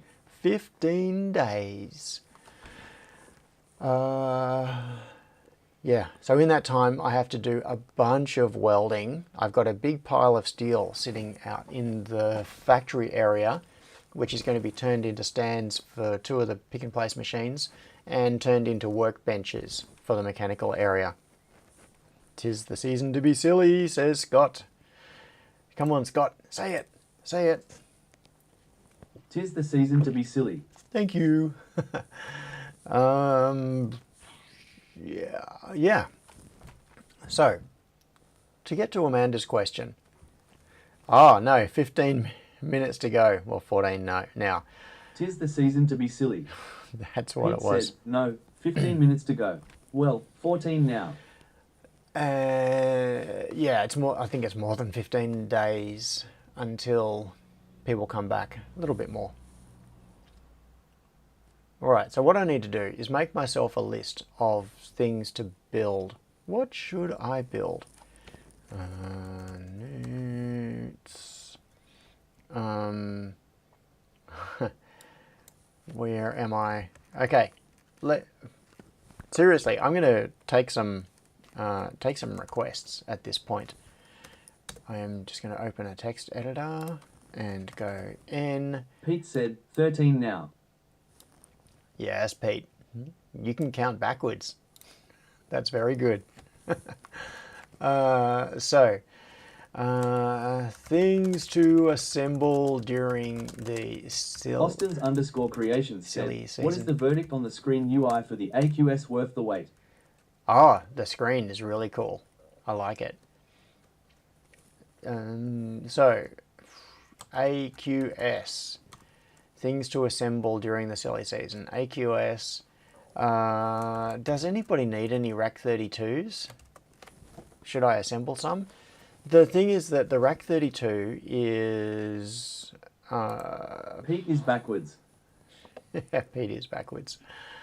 Pete's face is backwards. Now, what do people want? Let me know. Tell me, what should I assemble during the silly season when I am not building customer boards and I have a little opportunity to build things that I want to build? There's the... Pete said, I need one. You need one what? An AQS or a Rack 32? Yeah, I'm just opening Fusion at the moment because I began a process of a massive redesign of the Rack 32 and then it ended up, sorry, I'm in the wrong organization, just switching back to Superhouse. The, where? Austin's_creations said, you'll mention none of my OXRS stuff have been purchased in a while outside of the touchscreen PO. Yeah, okay. Rack 32, is this the ripped up one? I don't know. Pete said, I need a Rack 32 and air qual for my boozing and other stuff. Oh, okay. Yeah, there are many improvements that I want to make to the Rack 32. So I'm just bringing this up now. So this is the current design of the Rack 32. And the power supply, I think I want to change.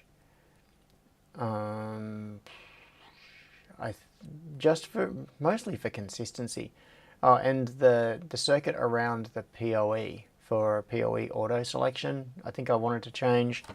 There was something else about it.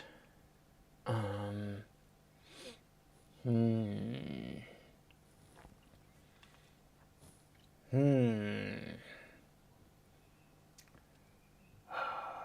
can't remember.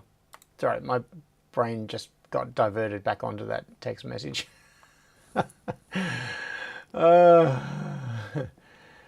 One of the things that has stopped working. So you heard the sorry story of my phone being drowned, and how it was things were progressively Fusion. Pete said, I want to keep stats on what's coming out of the fermenter as well as the humidity of what's coming out of the water distiller. Oh, okay. Okay, so you have a specific use case for it. All right, so AQSs. I do have a few AQS PCBs, so I could assemble some. I can do that. I have no idea how I would price them. It's one of those things where to make it worth Pete my said, while. we'll chat privately if I remember. Yeah, okay, thanks Pete. We will. It's one of those things where to price it is really hard. See, I'm both tired and understimulated. Or, I don't know.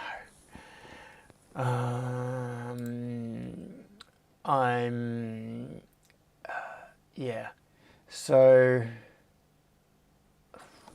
pricing it is hard.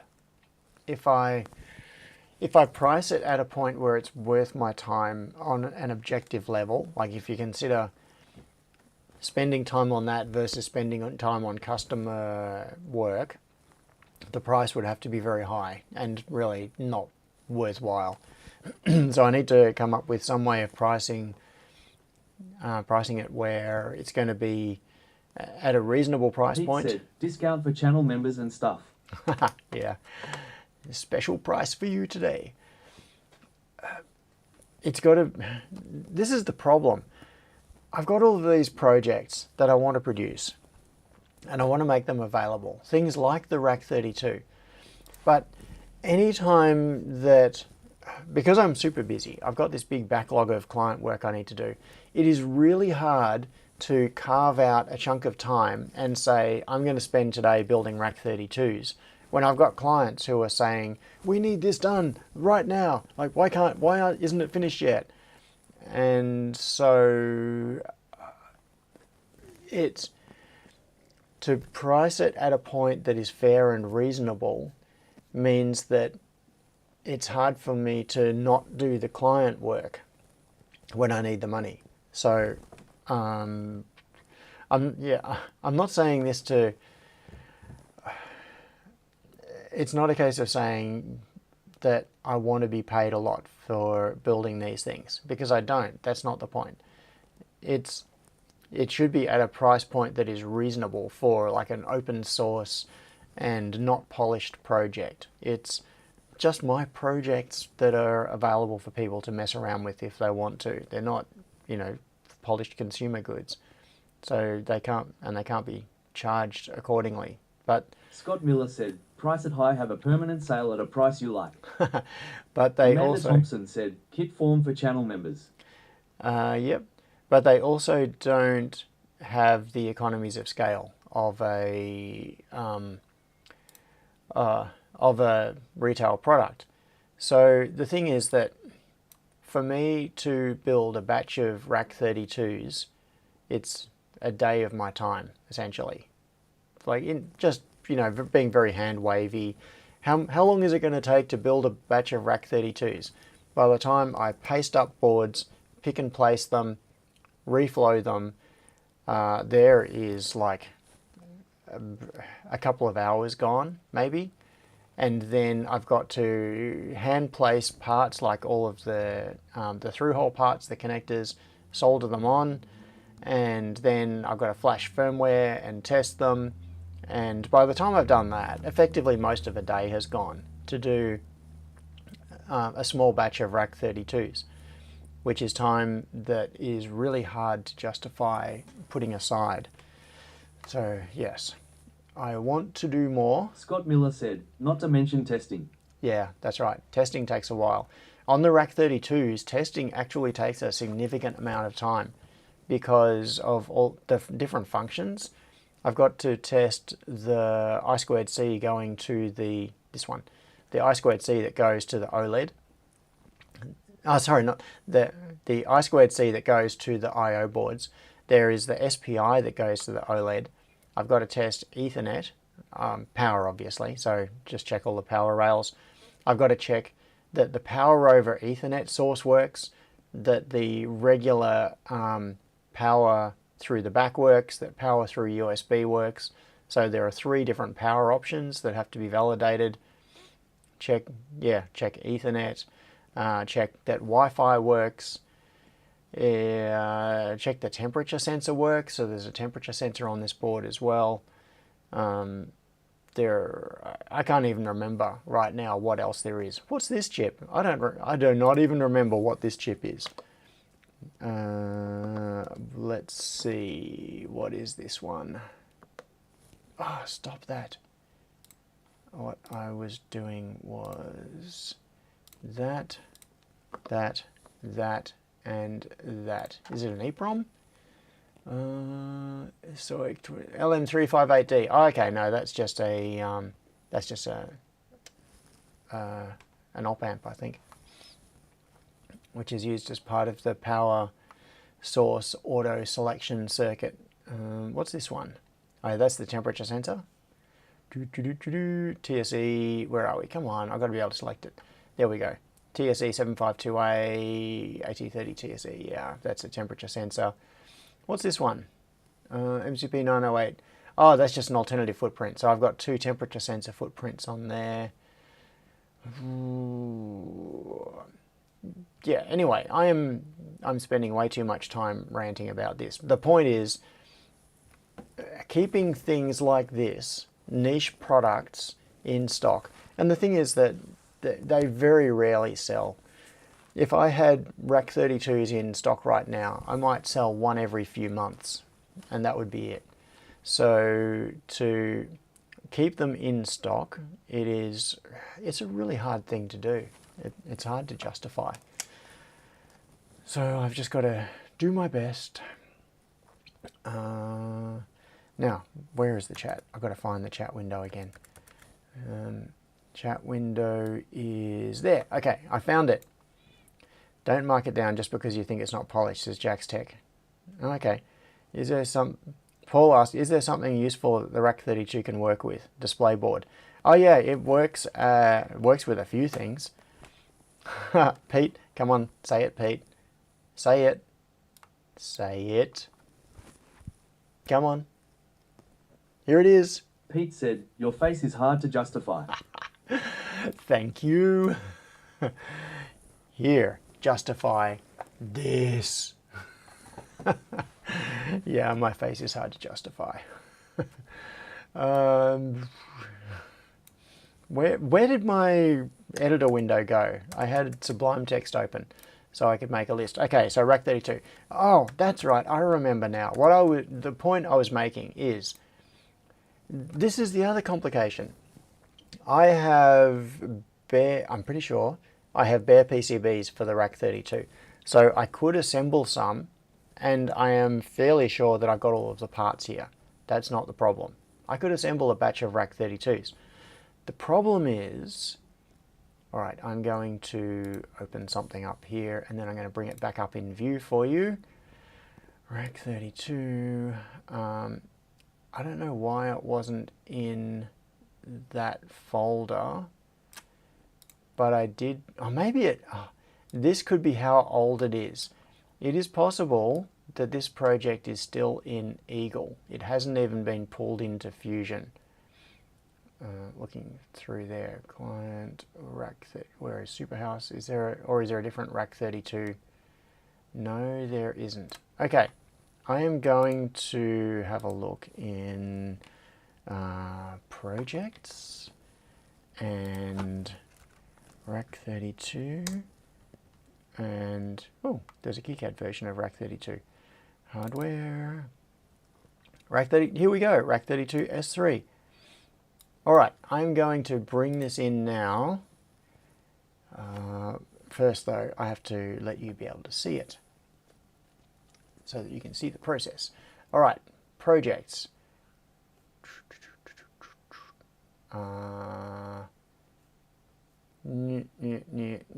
Super, where is it? Superhouse projects. Rack 32, here we go. So we've got the original Rack 32 here.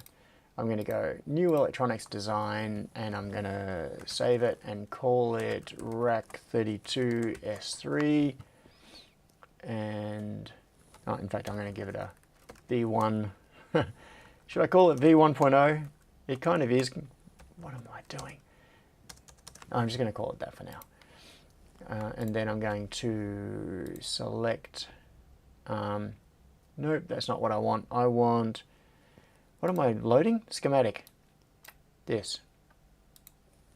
Okay, so I'm going to upload the schematic out of Eagle and come back to here and upload the Scott Miller said V0.0.1. 001. Yeah, the thing is that there have already been several revisions of the original Rack 32, but this is a redesign based around an S3 and replacing the power supply. The 22nd of December 2024.01. Yeah, date-based versioning. So yeah, this is the thing. I started this ages ago, whenever, this conversion to the S3. And I never finished it. It's in this half-assed state. I think I may have done all of the I/O reassignment, but I'm not sure. I just don't remember. I'd have to go through and validate all of this. The power supply has been replaced with the LMR. In fact, I'm going to change that. This was back when I had just started using the LMR 38010, and I used that for a little while, and then I switched to the 20. So I've got to switch to the LMR 308020, and that needs a 15 microhenry inductor instead of the 33 microhenry inductor. So we'll change that. What was the date of this? I think that was the date of the original Rack 32, or the most recent version of the Rack 32. That was not the date of this, or was it? Yeah, it could actually be literally 2 years ago. That sounds quite plausible, that I was working on the S3 conversion of the Rack 32. And as you can see, it's got nets hanging out here going nowhere, because so the nets haven't even been finalized. I was trying to figure out equivalent nets for SPI so that we could do, because we need SPI going to the not the touch screen, just to the LCD, and also we have SPI to the WISNet. Yeah, I haven't seen the R32 on here for ages. Yeah, it's been a long time. And the physical layout obviously is in flux because, rip up that, because there are nets that haven't been linked. Well, those ones have, but I need to do all of the schematic work first to clean that up. Now, one of the big nice things about this, of course, is that we can bring USB in, and the S3 has native USB, which means there is no more CP2102N USB to serial converter required on here. We're just exposing the native USB from the S3 straight through the socket. Very nice, very nice. That's one of the reasons that I was wanting to do this S3 conversion, and also rip up all of this power supply stuff and change the, maybe change it to make it do auto selection using that circuit that Austin worked out. Yeah.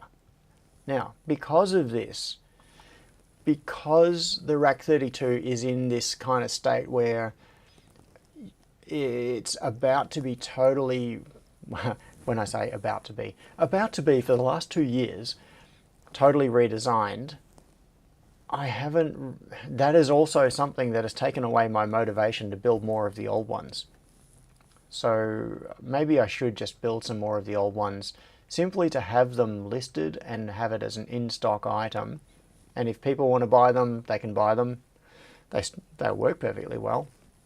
It's just that I was seeing, it's not really functionality advantages even, it's more manufacturing advantages in switching to the power supply schema that I've been using on all of my modern projects or more recent projects, and switching to the S3, which has minor advantages, and getting rid of the USB to serial chip. So there's no there's no real reason to not use the old rack 32. I'm talking myself into it. Okay, I am talking myself into assembling more rack 32s.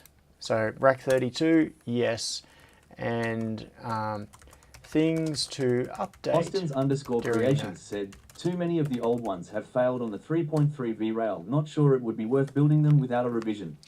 Ah, yes. In fact, that's an excellent point. Thank you, Austin's Austin. underscore creations said, too many of the old ones have failed on the 3.3 V-Rail. Not sure it would be worth building them without a revision. Yeah. Now, this is the thing. This, no, I won't do that. The changes that I've made so far do not alter the 3-volt regulator at all. This part of the power supply is still exactly the same, unchanged from the existing rack 32. So,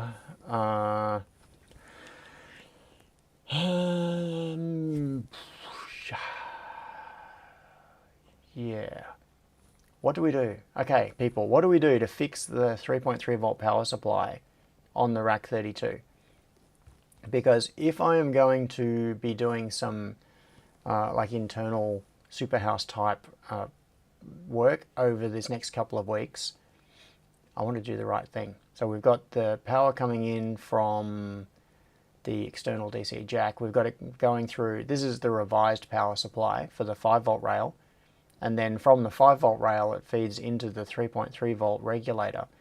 But the 3.3 volt regulators have been failing for a reason that I do not yet understand. So it's something to do with the LCD, I believe, because the 3.3 volt is being used. Where is the LCD connection? Is it here? Yes, there's the LCD header. So here we have the... Why are you doing that? Why are you beach balling, Fusion? So here we have the 3.3 volt power going to the TFT. Yeah, Fusion is just beach balling. It's frozen up. I can't scroll, can't do anything. Got to wait for it to get its act together, or come up with a boom, Fusion has exploded, please submit an error report. Okie dokie.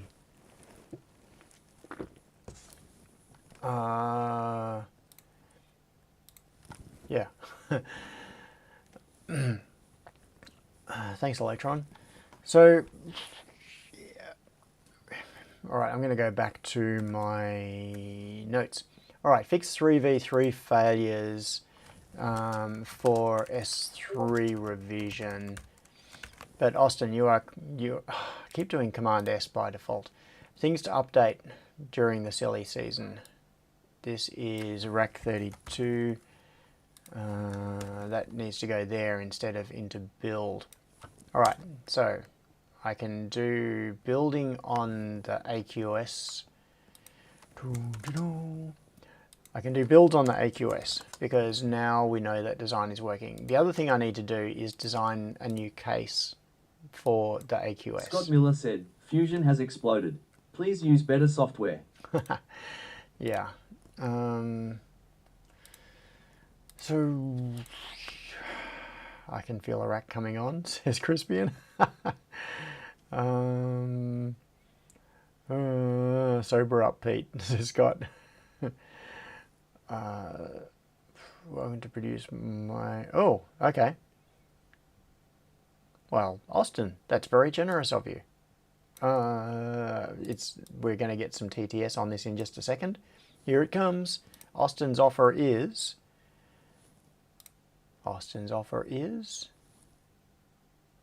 generating. Austin's underscore creations said, another offer. Idea is you'd be welcome to produce my OXRS stuff. Yes, thank you. Austin's underscore creations said, another offer. Idea is you'd be welcome to produce my OXRS stuff. Yeah, so if you couldn't quite understand what it was saying there on TTS, Austin just offered me his designs to produce so I could make his boards. And All right, if I do that, Austin, I want to make sure that you get some compensation for it as well. Maybe that is a thing, an arrangement we can come to, where I make the boards and make them available and sell them, and if I sell any, I'll send you some money or some, I don't know, whatever it is that you want. Acorns. Acorns, okay, they are the new currency. What do squirrels eat? Whatever they eat, I'll send you some of those. Austin's Australian distributor. Send beer, says Pete. Yeah, oh, and Austin says, Austin's TTS says, so Rec 32, I've got to fix the 3v3 failures. I don't know how to fix that because I don't know what the problem is. I have not got to the bottom of the root cause of those failures. They don't always happen. Austin's_creations said, I should point out all my designs are already on GitHub with PCBA files available. Yep, cool. Thank you, Austin. So Austin's designs are already there. And as far as I recall, they're under open licenses. So what I could do is just grab his files and start making them. But I would not want to do, out of respect, I wouldn't just do that. I would do it on the basis of Austin being aware of it and being happy about it and ideally getting something out of the deal. So yeah, well, Austin, thank you for suggesting it. That is something that I shall look at. So I'd need to order some PCBs for your designs. Said, your face is the failure. Thanks for reminding me, Pete. Every time I look in the mirror, every time I see myself on camera, Pete said, your face is the failure. I am reminded that my face is the failure. So, there it goes. My face is gone. Pay with Tim Tam, says Any Mules. Yes. Stephen. Okay. Yeah, Tim Tams. Tim Tams should be the currency of Superlab and Superhouse. So Stephen W said, IM switching from Altium to KICAD for personal projects. Might do the same for work depending on suitability on the manufacturing side and ERP integration. Not a fan of cloud-based tools. I am 100% with you there, Tabraze. So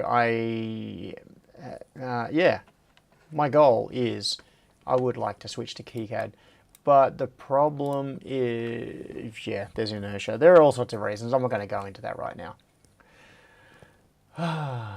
There is project inertia. There are so many things that I have in it. And yes, I can migrate things, but what just gets me, what keeps me stuck on Fusion is its incredible integration between tools. The fact that you can do schematics, PCBs, mechanical design, you can do like mechanical stress analysis, and it's just all so tightly, and I can dump Scott stuff Miller out for said, laser cutting. The cloud is awesome until you get a sunny day. Yeah. You can dump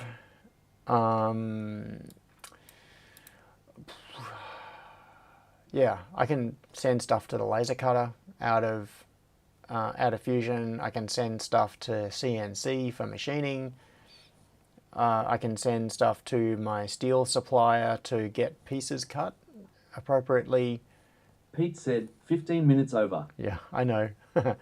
And yeah, there are so many good things about Fusion. I do really like Fusion as software in many ways. It's just there are things about it that are niggly, like the cloud-based aspect and all of the crashes and bugs. But in terms of its functionality and its workflow, I really, really like it. Right. Michael pointed out, started 22 minutes late, so we're 7 minutes under. Yes. Pete said, outside the box, 1 minute if Tim Tam Slam. It has been, how long is it since I've done a Tim Tam Slam? It's been weeks. I haven't done a Tim Tam Slam for so long. Can't live without the Tim Tam Slam.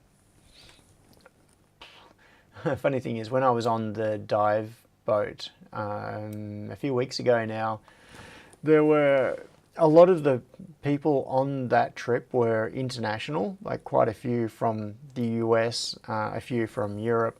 So it was the usual situation of there was probably a third of the people on the boat were Aussies out of the 24 or so customers who were on that dive trip. And so, yeah, about a third being Aussies, the rest being international visitors. And the Tim Tam Slam and Tim Tams in general came up as a subject of discussion. And some of the other people were talking about having firstly discovered Tim Tams, and then secondly being introduced to what a Tim Tam Slam is. Tabraze is about to say something. FreeCAD. Oh, I don't like FreeCAD. Tabraze Malik said, last time I used Kikid was V4. Been tons of improvements since then. I've been considering it in combination with FreeCAD for stress, strain and EMC FEM analysis. A big learning curve, but worth it. Yeah, I've used KiCad much more recently than V4. I've used it quite recently, and it is very, very good. It is really nice software, but FreeCAD I just can't stand. I've tried using it compared to Fusion. Look, yeah, see, Fusion is still broken. It is still in this dead state where I might have to kill the process in order to get Fusion back. Can confirm it's great in V1.0. Oh, really? Jacksec says FreeCAD is great in version 1.0. Alright, maybe I should try FreeCAD again. It's been probably, to guess, 2 years since I've tried FreeCAD. And when I tried it, it was just so crude compared to Fusion. Yeah, okay, so Jacksec said I've used both Fusion and FreeCAD. Honestly, they're fairly comparable nowadays. Kratos, I meant Banjoba. Yeah, the only way I'm going to get Fusion back is to kill the process. Scott Miller said, I started my 3D CAD learning with FreeCAD, so haven't hit most of the normal hurdles. Oh, okay. Yeah, well, if that's comments. What was I doing? Looking at a schematic. Send report. Do it.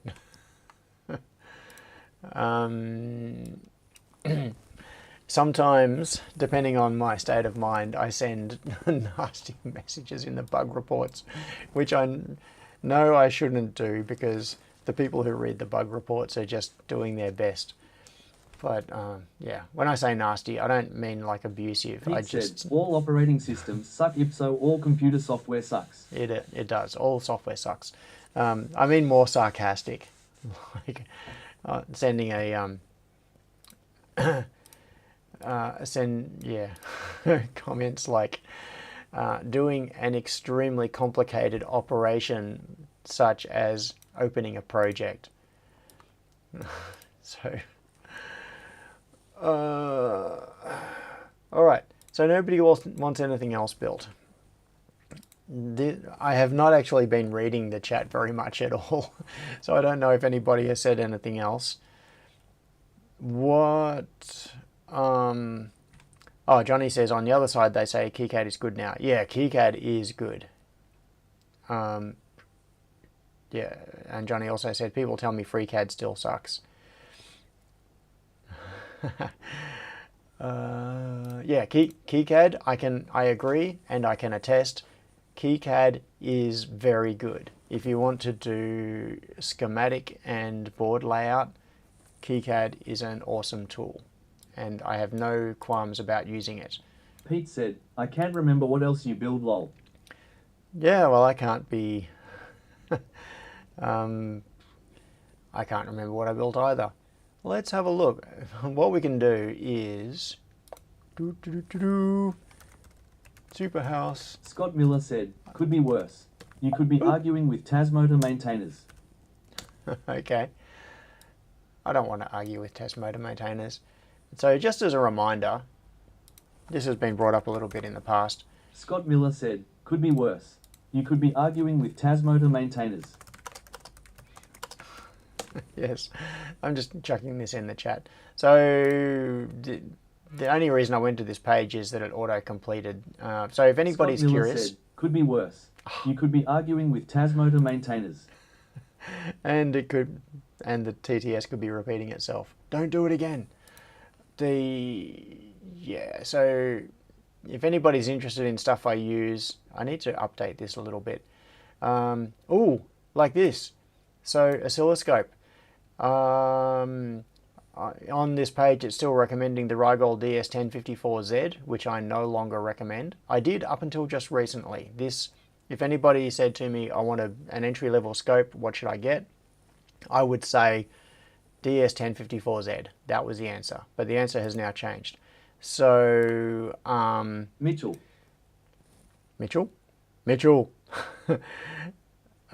So I need to update this a little bit, and make sure all the links are still valid.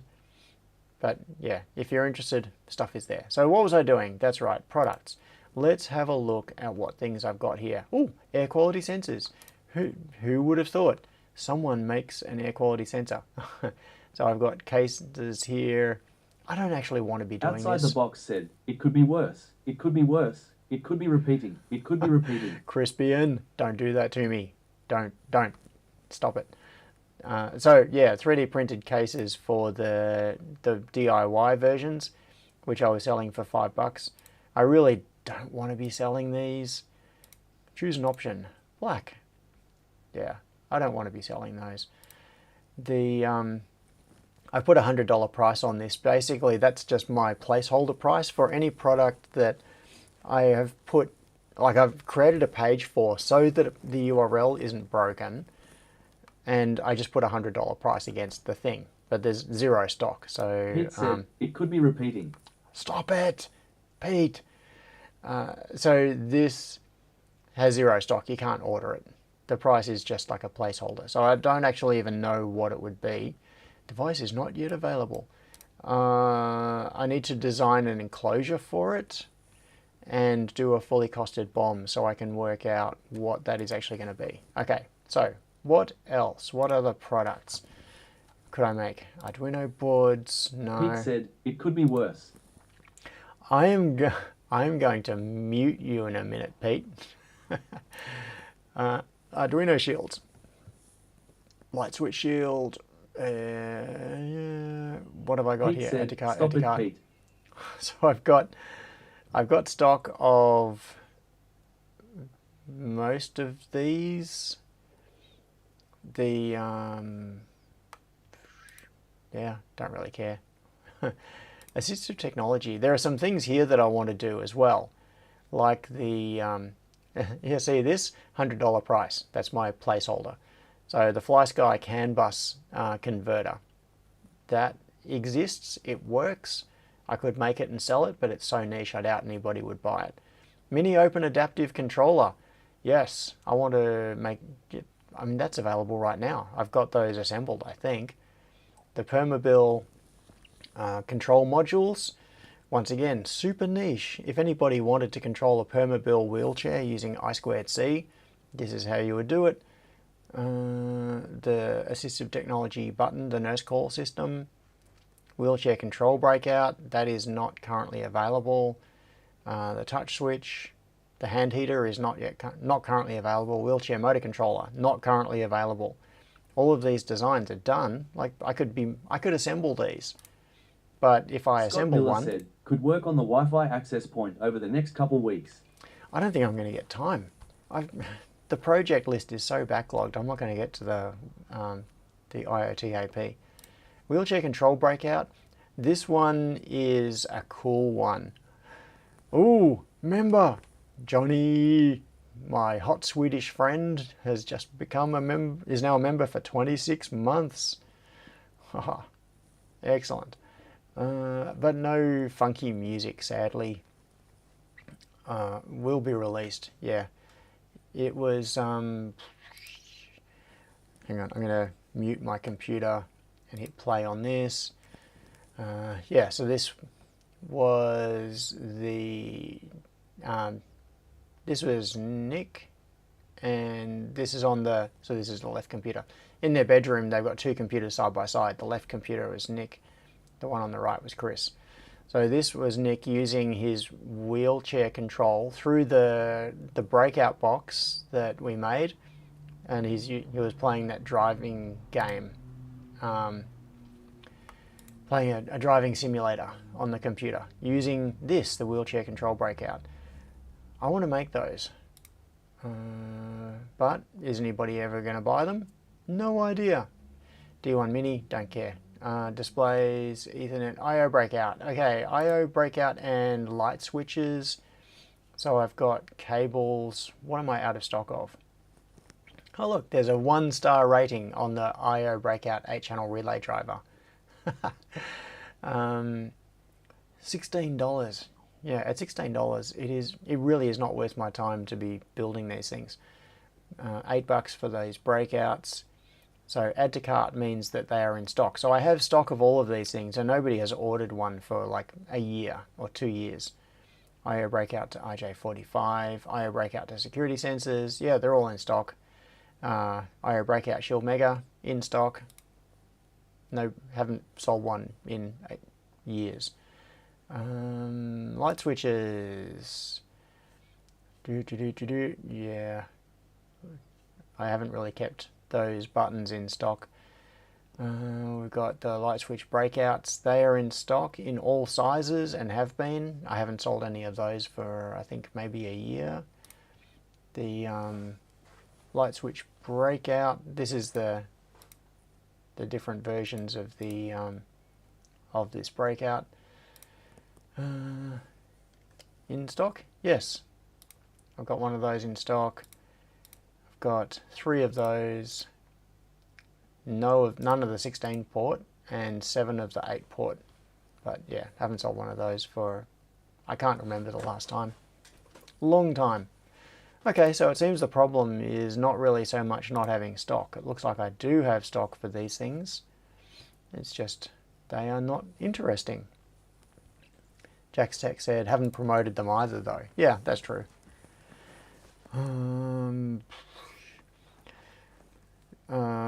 Yeah, David said, wheelchair controller, such a small market for them that they are the sort of thing that could be made on demand. Yeah, so what I probably need is, it is an extremely niche market.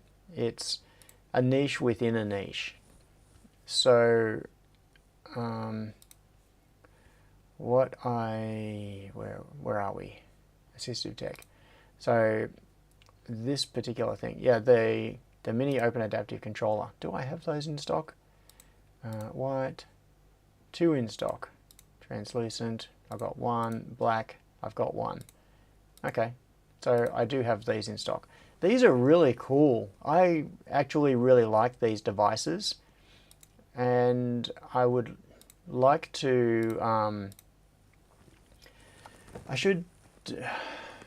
this comes back to my whole problem with videos, and I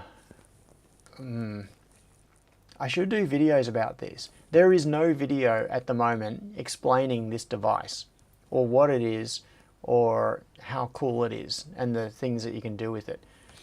And it also seems to be kind of niche, because it's called Mini Open Adaptive Controller. That does not show that it is also useful outside of assistive technology applications. This device can be used for triggering events on your computer from whatever you want to plug into it. It could be from a motion detector or anything. It's kind of like a building block for taking random real-world events and injecting them into your computer as keyboard events or as mouse events or game controller or something. So yeah, there are many things that you could do with this outside of assistive technology. And I've got them in stock, had them sitting on the shelf for probably, well, I did these before Chris died, so they have been, they've been sitting on the shelf probably for 3 years. But yeah. Anyway. So, the problem is marketing, says Pete. Yep. Check out Satellite One HA Voice by Futureproof Homes, said Don S. I don't know whether I have the energy for that right now. Okay, it is 12:30 and I think I'm going to go because I need to drink caffeine, I need to eat carbs and protein, and what else do I need to do? I need to finish painting the beams in the cleanish room. I also need to move, I need to wrap the third pick and place machine in plastic and move it out of the way. Maybe roll it out into the factory area to give myself some working space, because I need to move the other pick and place machines along a little bit and put them up on their stands. So yes, lots of things that I need to do. Oh, and I've got to go and pick up my some of my dive gear has had its annual service and certification, and it is now at the dive shop ready for me to pick up, which is all the way down in Rye.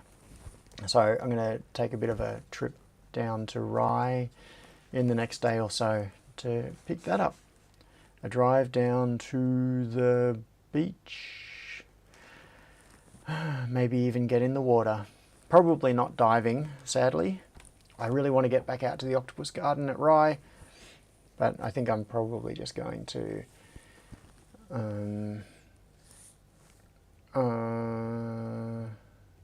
can remove myself. Oh, okay.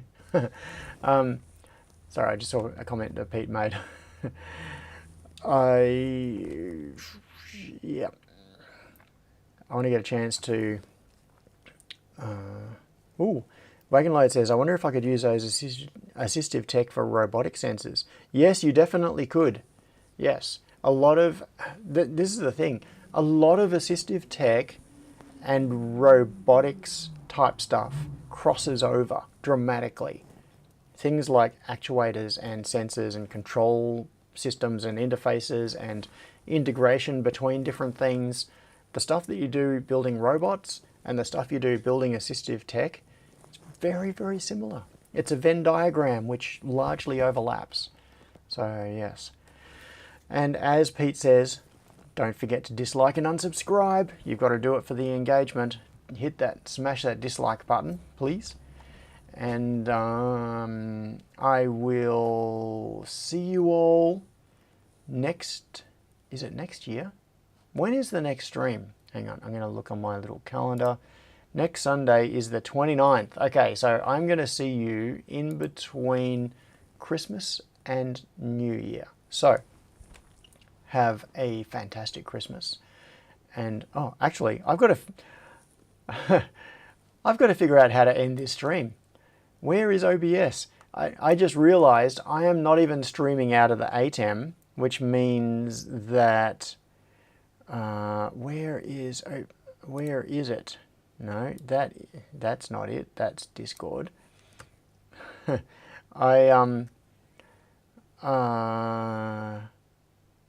is funny. I actually can't end the stream right now. Oh, hang on. There it is. OBS. There's OBS. So I think I can end the stream by hitting end stream in OBS. So there's not going to be any outro video or anything today. No goodbye music. It is just going to be going straight to black, and we are going to fade to black in 3,